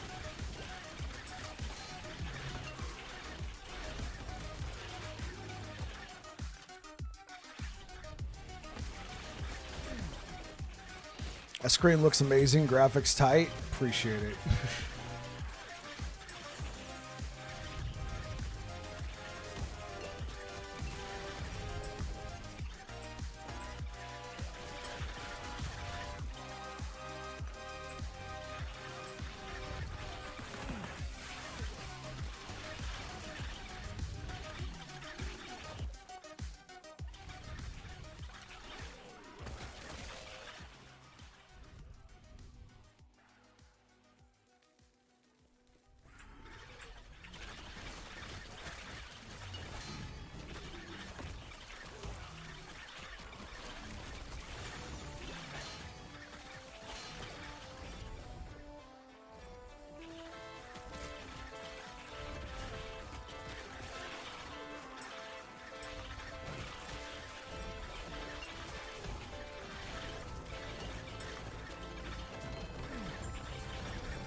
Grab that, and let's jump out.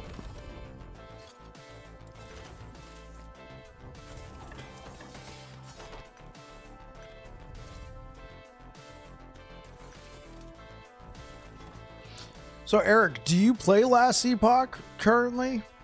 I know you're asking about Shaman, but I don't know if it's like haven't played the game yet. I know Shaman's in the game. Is it worth picking up the game to try Shaman out, especially if you play like World of Warcraft? Yes, sir. You do play the game. Oh, okay, cool.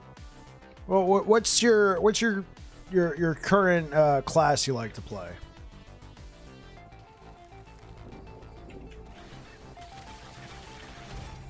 Or just your current one. I mean, you may not like it. You might be like, I begrudge this class. I want to switch. What about Shaman? Playing Necro right now. Love the Paladin. Yeah, I love Paladin. I cycle started on Paladin. I'm actually going back to it next week.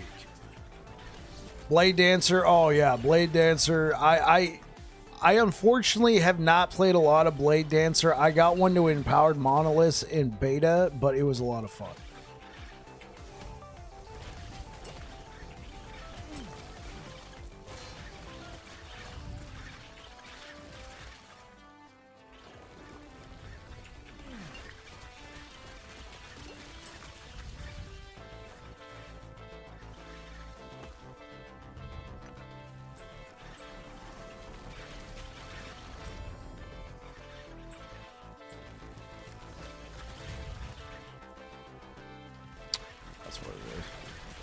You know, I was thinking, you guys want to know what this build kind of reminds me of?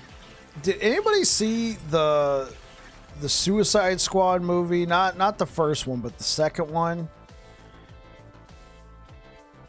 Oh, yeah, this is a squirrel. This is a squirrel Beastmaster. So what this build reminds me of is the second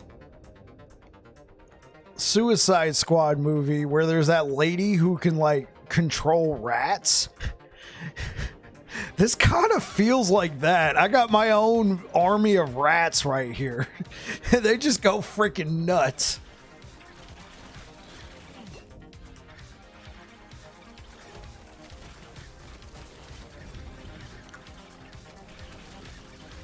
Like the old movie Ben. Do I like Paladin or Void Knight more? I like Paladin more, but Void Knight is an extremely strong second.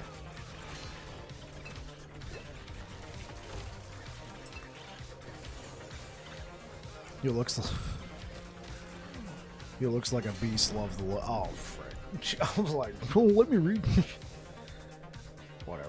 I don't think there was anything there we needed. Yeah, I like Paladin more, but Void Knight is a very strong second.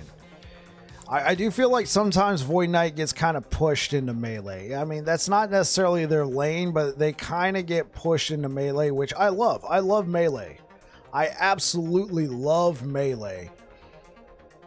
But I will say hammers definitely made me start to kind of like ranged attacks.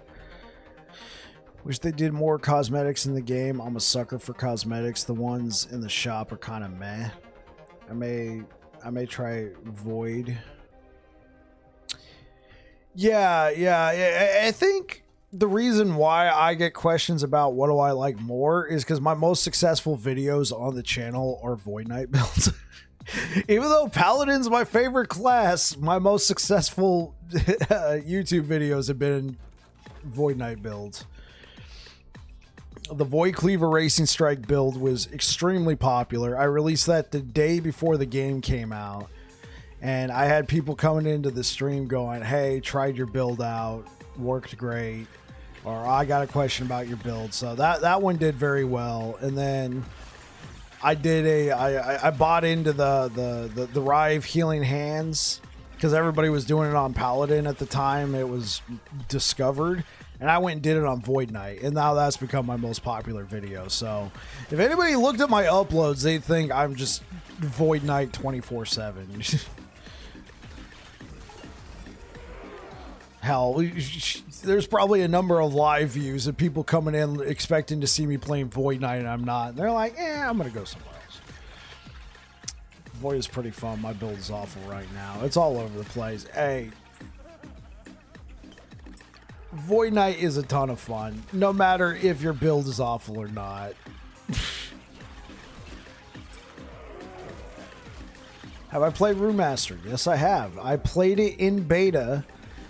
I kind of did my own thing with Rune Master, and then I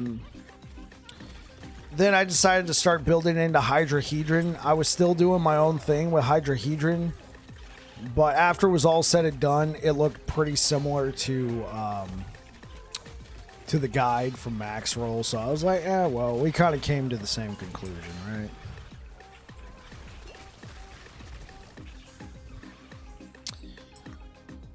The thing I didn't like about Rune Master is just being somebody who loves Paladin, who loves throwing... Oh, dude. Oh, we're still here. I thought we crashed for a second. Who loves throwing hammers at people's faces, or loves getting up in their face and then turn them into chop suey with like Rive or Vengeance. It was just so different. It was so different that just after like a week and a half, I was like, I'm going back to Sentinel.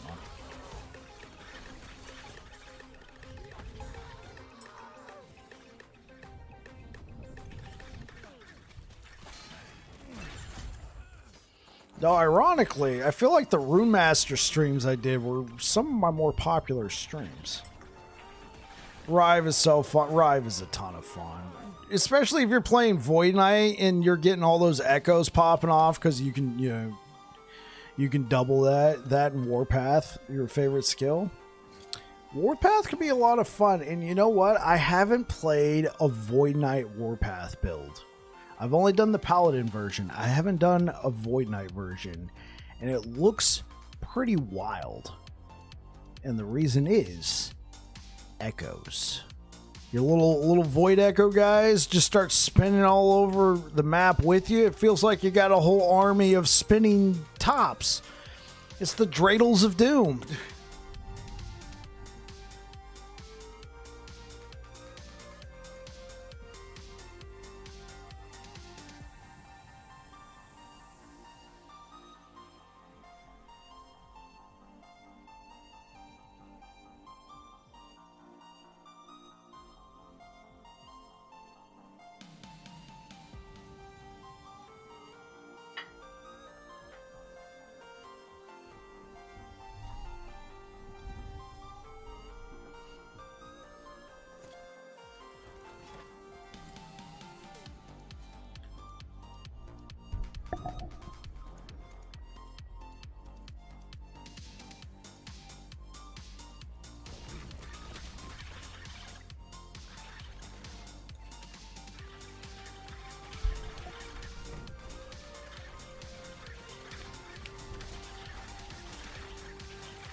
Favorite class, Sentinel. Favorite mastery, Paladin. Second favorite mastery, Void Knight.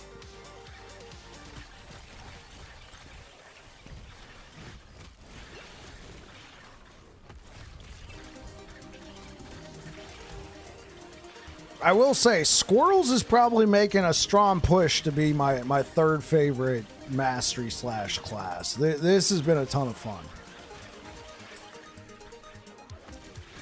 I did have a lot of fun with Blade Dancer. I kind of consider Blade Dancer like my third favorite.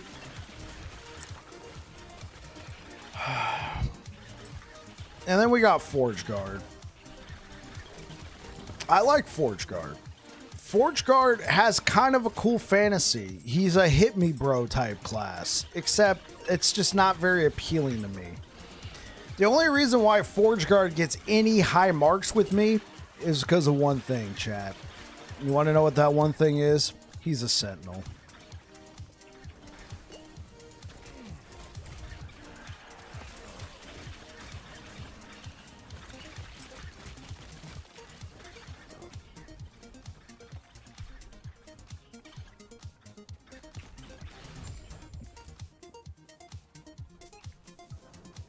Saw a really cool Frostclaw Runemaster build. Yeah.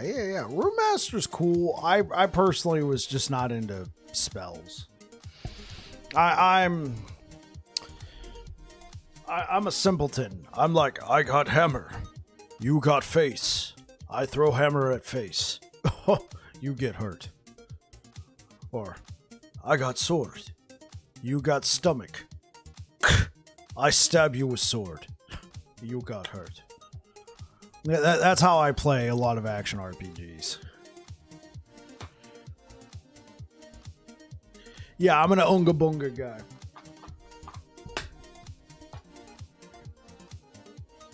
I'm definitely an Unga Bunga guy.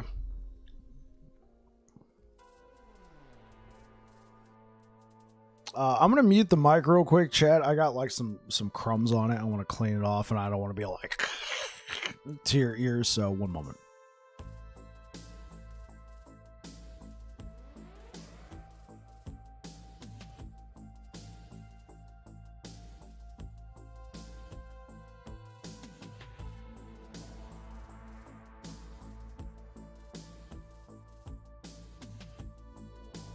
And we're back. Yeah, I'm definitely more of an Unga Bunga guy. I'm a simpleton.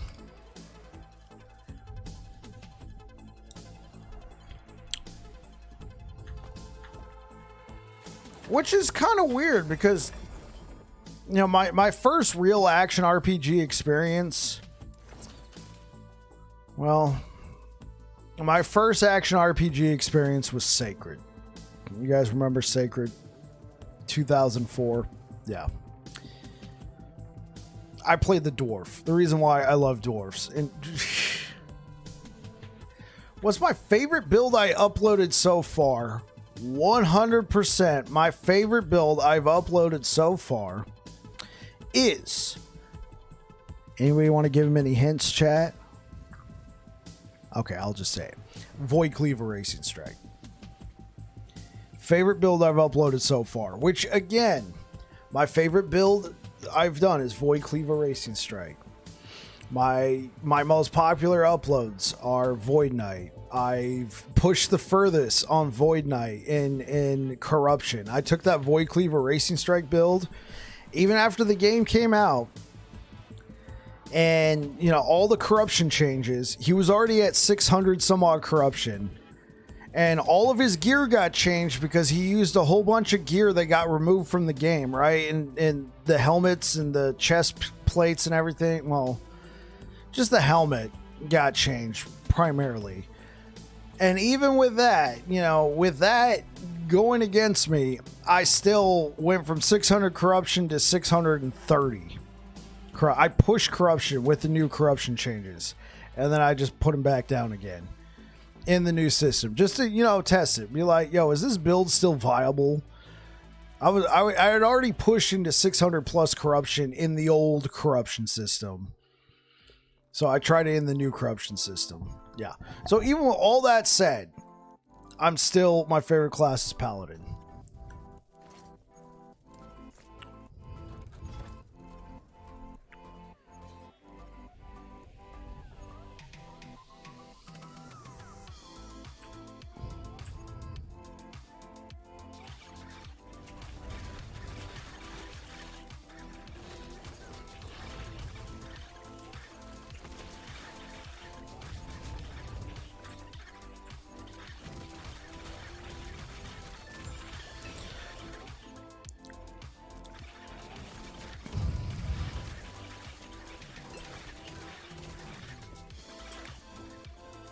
What's the highest corruption you ever hit? Was that Void Knight, 630 corruption. Highest corruption I've done this cycle with cycle characters, like 400 something with Paladin. And that was like 2 weeks of just playing Paladin, finding gear. Honestly, another reason why I'm looking forward, nice seeing these builds go like 1,500, 2,000 plus. Yeah. I don't think I would ever push the corruption that high. How high can corruption go? It's infinite. Elden Cash Lord.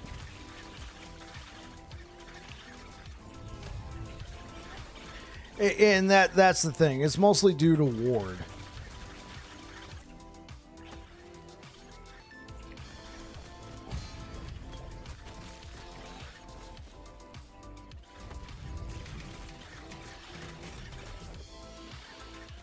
Yeah, it definitely seems like right now it's the want to push super high corruption, go play a ward build.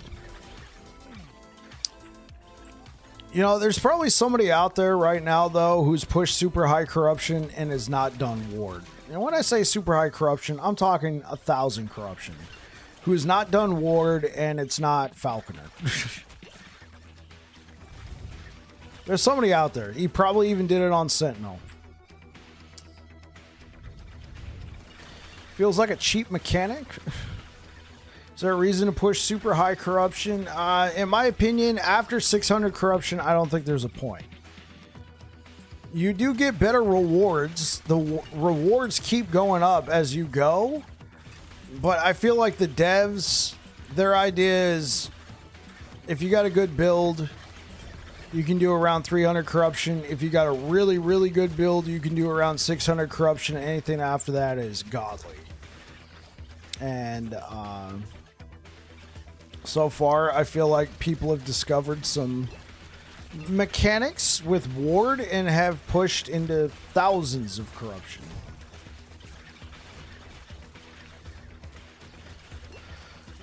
In the example they gave, they listed LP chances going up with corruption, and in their example, they listed 600 corruption as like the last tier of where you'll see a bump. Now, I don't know if it's linear, like if you go up to 1,000 corruption, it's just that much more of a chance to get items with LP.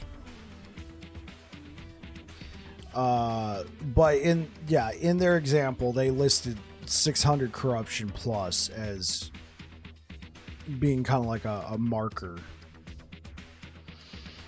Because they listed like, so you go up to 100 corruption, you're already getting an LP boost.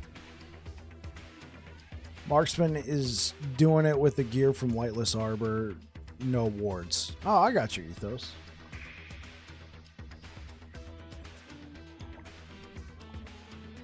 So they said, 100 corruption, you see a small boost. 300 corruption, you see a bigger boost. 600 corruption, you're going to see an even bigger boost. And then they didn't give any examples after that. So if you take that as the gospel truth, then 600 corruption is kind of the cap. Or if you fill in the blanks and continue their line of thought, you can say 600 corruption, 900 corruption, 1200 corruption, 1600 corruption. You see what I'm saying? Every 300 levels of corruption. You haven't even made it out of the story yet? Well, don't let everything we're saying overwhelm you. Just focus on the story and have fun with the game, Elden Cash Lord. Thanks for being here.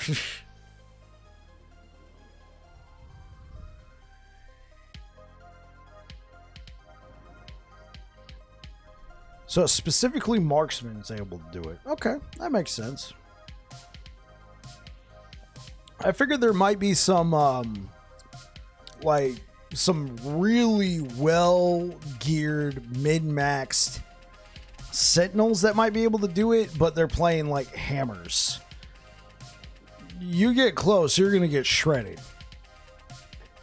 And druid, like non-low life druid, I can see druid going that high. If they play their cards right, I could see druid possibly going that high, maybe even Beastmaster. On Sentinel, the only thing I can think of is a hammer build. Just stay away, I throw hammer at you. Hey, what up, Nighthawk? How you doing, girl? What's up, my dude? I see what you did there. How'd your stream go tonight? You still streaming or is it done?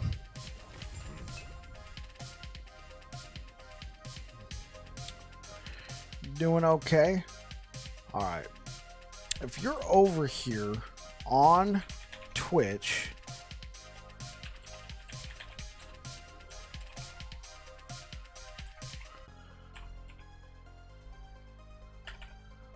you're over here on Twitch, I'm going to be doing a co-stream with Nighthawk on Saturday. We're going to be playing Dead by Daylight. I'm not switching over to Dead by Daylight. That's not going to become my main game. I'm just playing a stream of Dead by Daylight with Nighthawk. And so I've been trying to shout her out during the week. And it's going to be good. So if you guys like Dead by Daylight this Saturday, I will be streaming it to Twitch, YouTube, and Kick.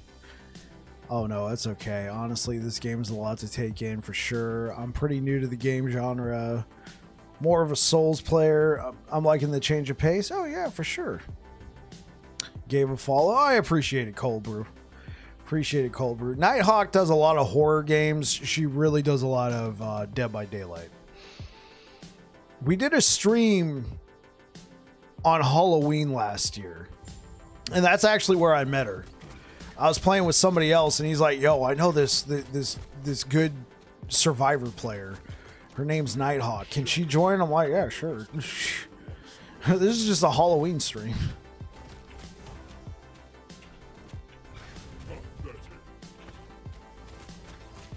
Where'd all my squirrels go? Why do I... Oh, my God. Here they are.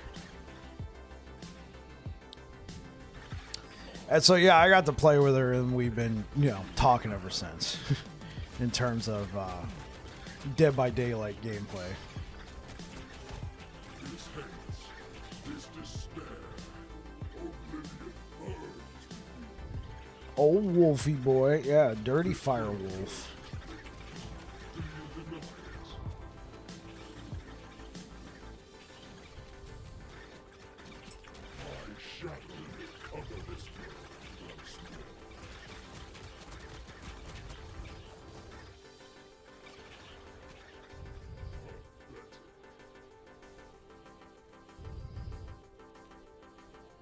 Right?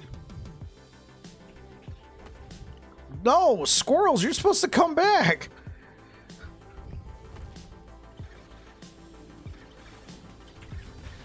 This hates, this despair, oblivion burns with you. Do you think my defeat changes anything? This will Is there any co-op content in this game besides just trading? Yeah, you can play this game. You can play through the entirety of this game with friends. Up to 4 players. If you're playing normal. I play solo account found, which means I play solo.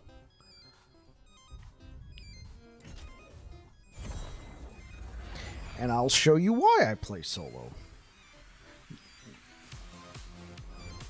Since I already play solo anyway, this is why I play solo account found. I cycle started with Paladin. By the end of week 1, I was number 1. Then I got knocked off again. And by the end of week 2, I was number 1 again with this run right here. And then I haven't touched Paladin since. And since then, I've been knocked down to number 6. So that's another reason why we're going back to Paladin next week. Your boy Babbling Bike's got to reclaim his spot. I don't know if we're going to be rank 1, but I want to be in the top 3 again. I want to see Babbling Bike up here. Somewhere. Maybe even here. I'm coming back for this. I don't know what build we're going to use. We're currently spec'd for Smite Hammers, so we're going to do Smite Hammers. I might even change it into Nova Hammered In. If I can find the right pieces for it, I will do the Master Yi build. The Master Yi build was a lot of fun. It is a build that I crafted on stream. Chat kind of helped out, mostly by naming it the Master Yi build, but yeah. I'm looking forward to that.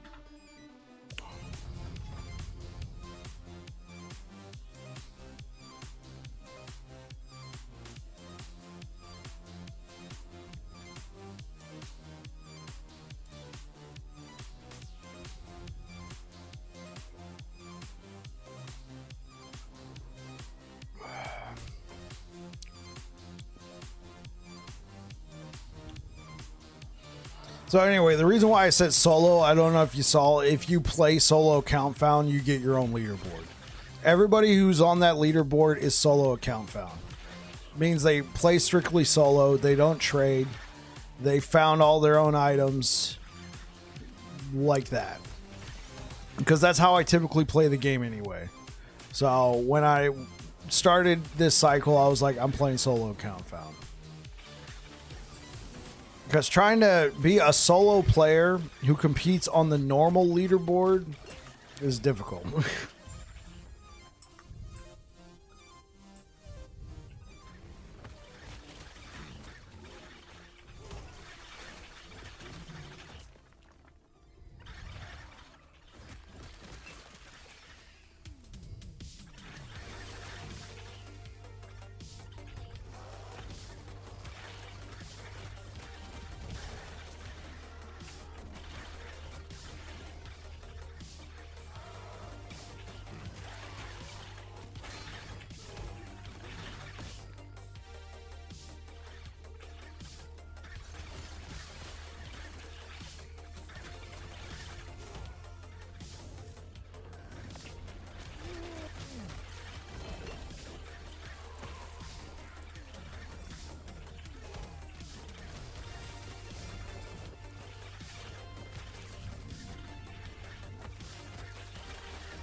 Okay.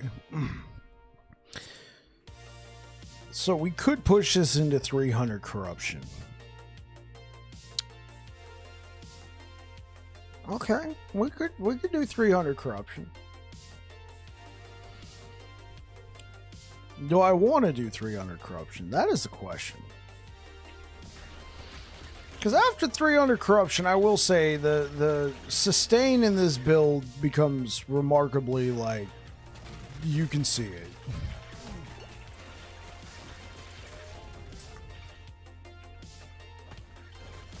You're like, yeah, you're not healing as much.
All right, here we go, chat. We got squirrels in this corner versus Orbis. Who will win? We're about to find out. Begin. Oh, they're trading blows. It's going back and forth. Oh, the squirrels. Will they live? Oh, the squirrels come back with a massive push of damage. Oh, and he's down for the count. Orbis has lost. All right.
What do we get on this? That turned into a T6 health and some fire resistance.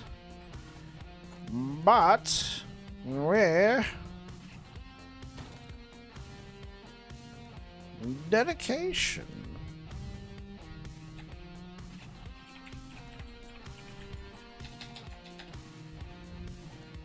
Oh, it's staring me right in the face. Okay. Let's get back out there, boys. This war's not going to win on its own.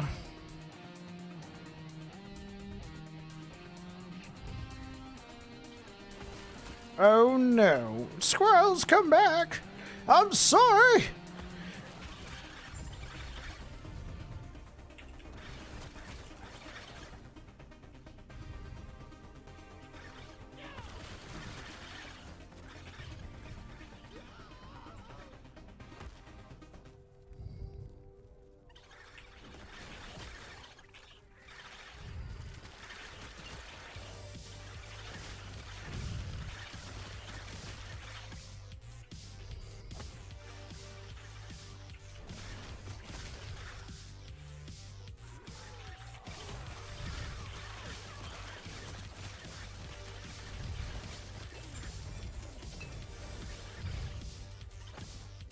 Run!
Oh, this is not good.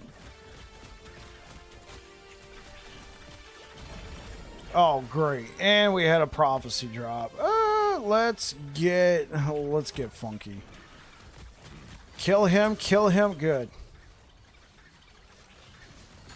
Good. I've got so many 1 LP Eric's bones, it's not even funny. You know what? Let's just for the lulz just keep collecting these.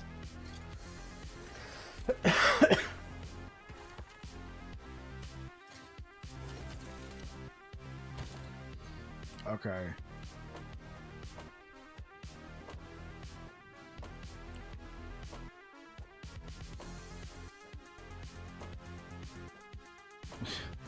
We're gonna just create like a conga line of Eric's bones.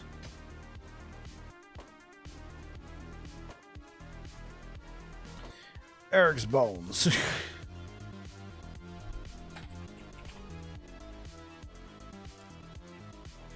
There we go. We gotta throw it into Eric's tab.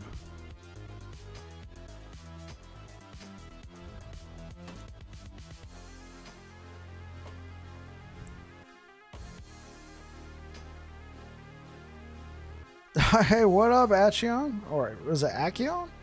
How's it going? What's good, homie?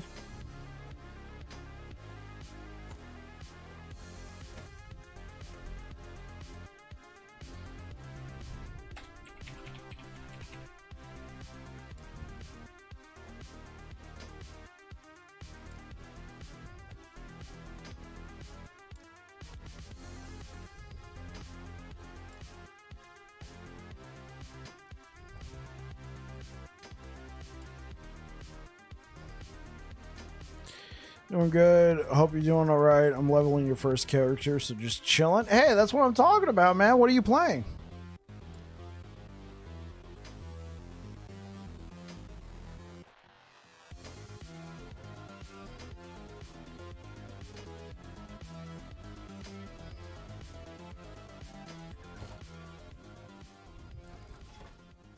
Wraithlord Necro build I found on YouTube. That's what I'm talking about, man.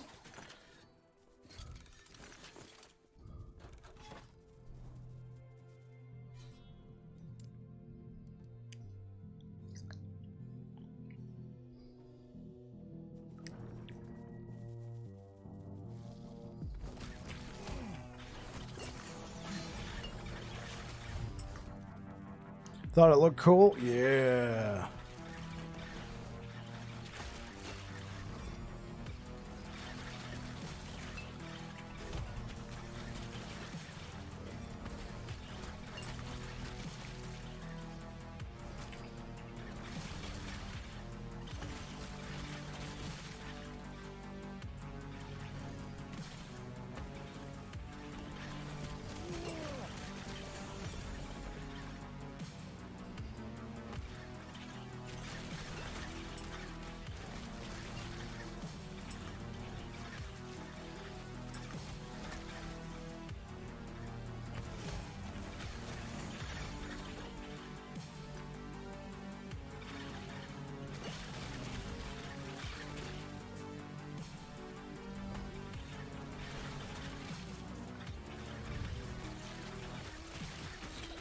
Did you already find the helmet, the Wraithlord's Harbor? Or are you still on the hunt?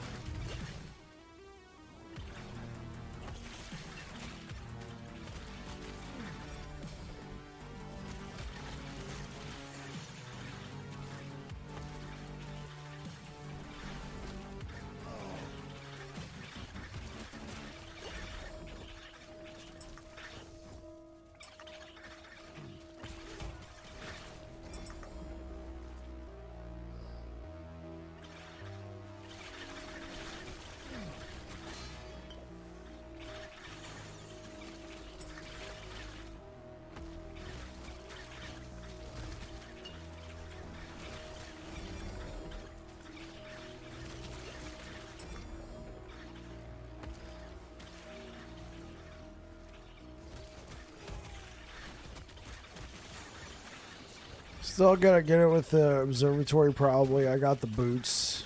Oh, okay, cool, cool. Yeah. So you could at least use something like it for right now.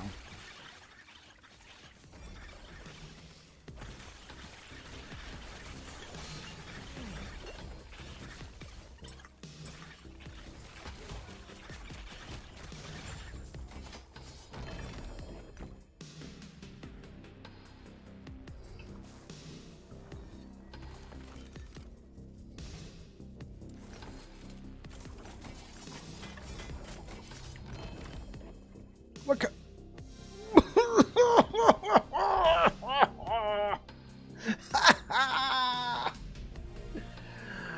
First red ring of the cycle, chat. Let's go. Hoo! Hoo!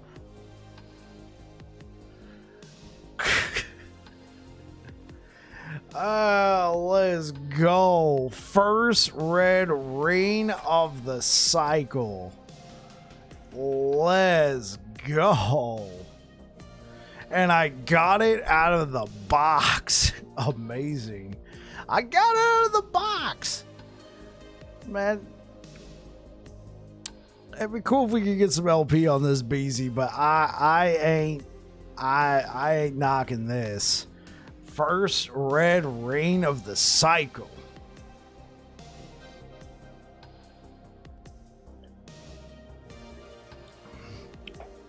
So for those of you who like to come into the stream and ask, are there any Uber uniques in this game? Here's one of them.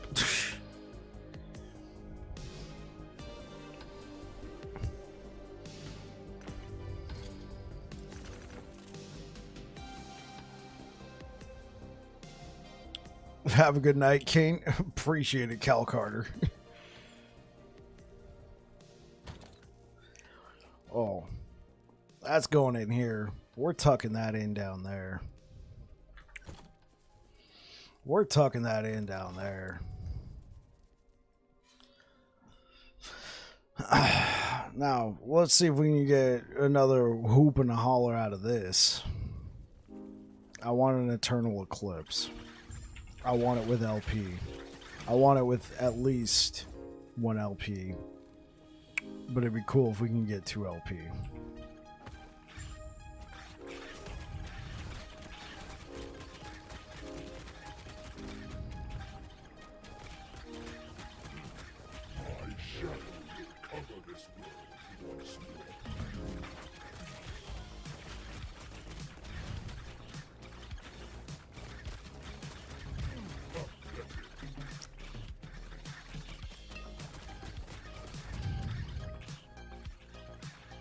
I dropped that. Oh, I appreciate it.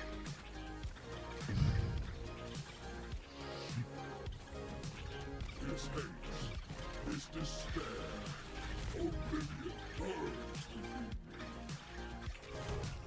This world urges me to utilize.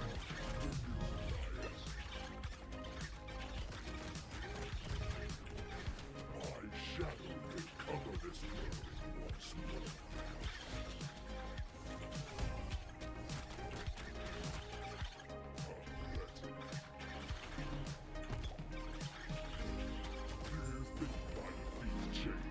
Oh, well, you can't win them all, chat.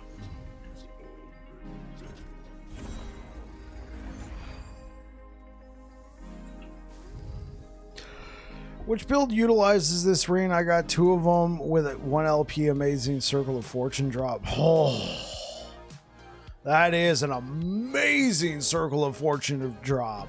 2 red rings of Atlaria. Let's go. Builds that utilize red ring. Actually, any build can utilize red ring. Like, assuming you don't need that ring slot to have strength or anything like that in there, you can get a bunch of your resistances taken care of. Having 2 of them is even more amazing, because builds that really utilize it are gonna be the low life. Well, not necessarily low life builds, but like cleaver builds, especially. You get that 10% damage reduction if you have the red ring on. Well, you have to be wearing the red ring. 10% damage reduction if you have 180 attributes. Well, if you got the cleaver solution, guess what? If you stack a boatload of strength and then you wear that ring and you have the cleaver solution, your strength is also going to be the same as your intelligence, or your intelligence is going to be the same as your strength. And yeah, low life builds really like that ring, so see what you can do with it. I dropped this crown. Thank you so much, Daniel. Appreciate it.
PoE 2 seems slow compared to LE. Yeah, well, they tried to slow things down over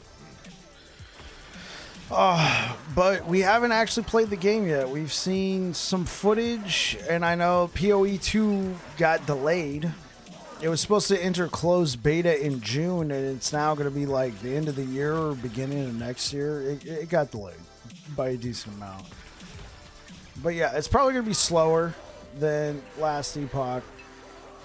But we won't know for sure until we actually play it, you know?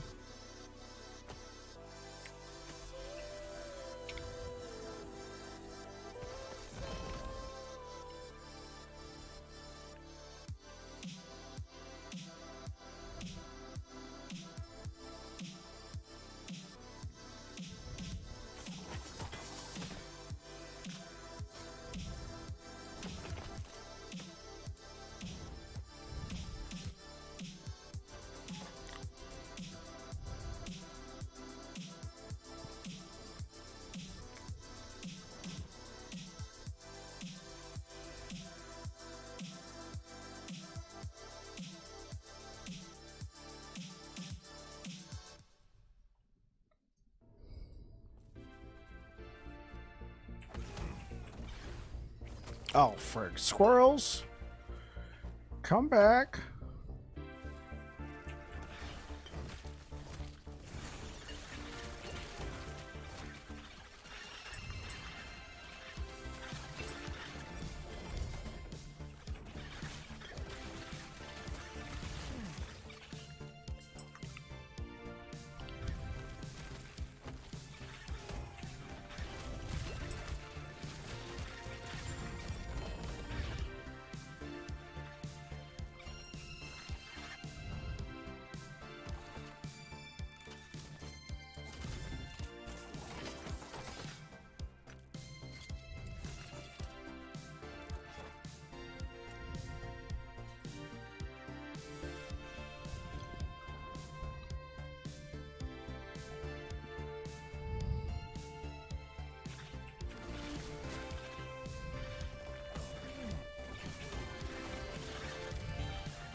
Looks like we're getting health. Okay, okay.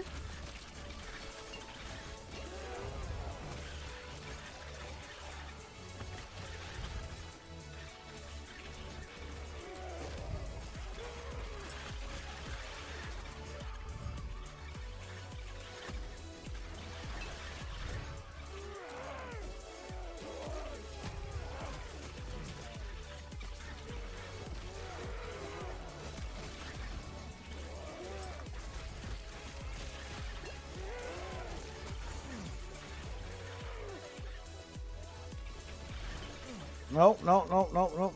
Don't want to be over there.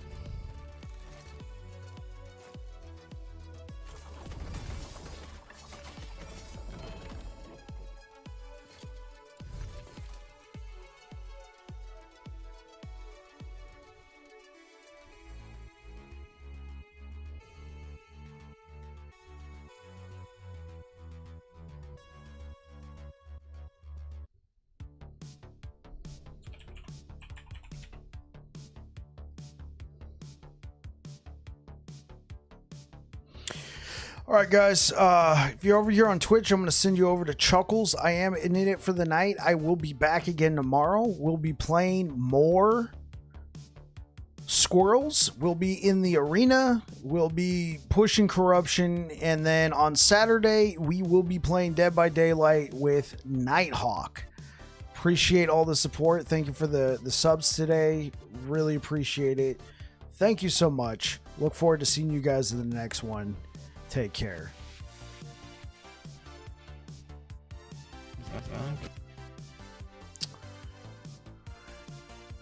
All right, YouTube, thanks for rocking with me today. You guys take care. I will be back again tomorrow. Peace out.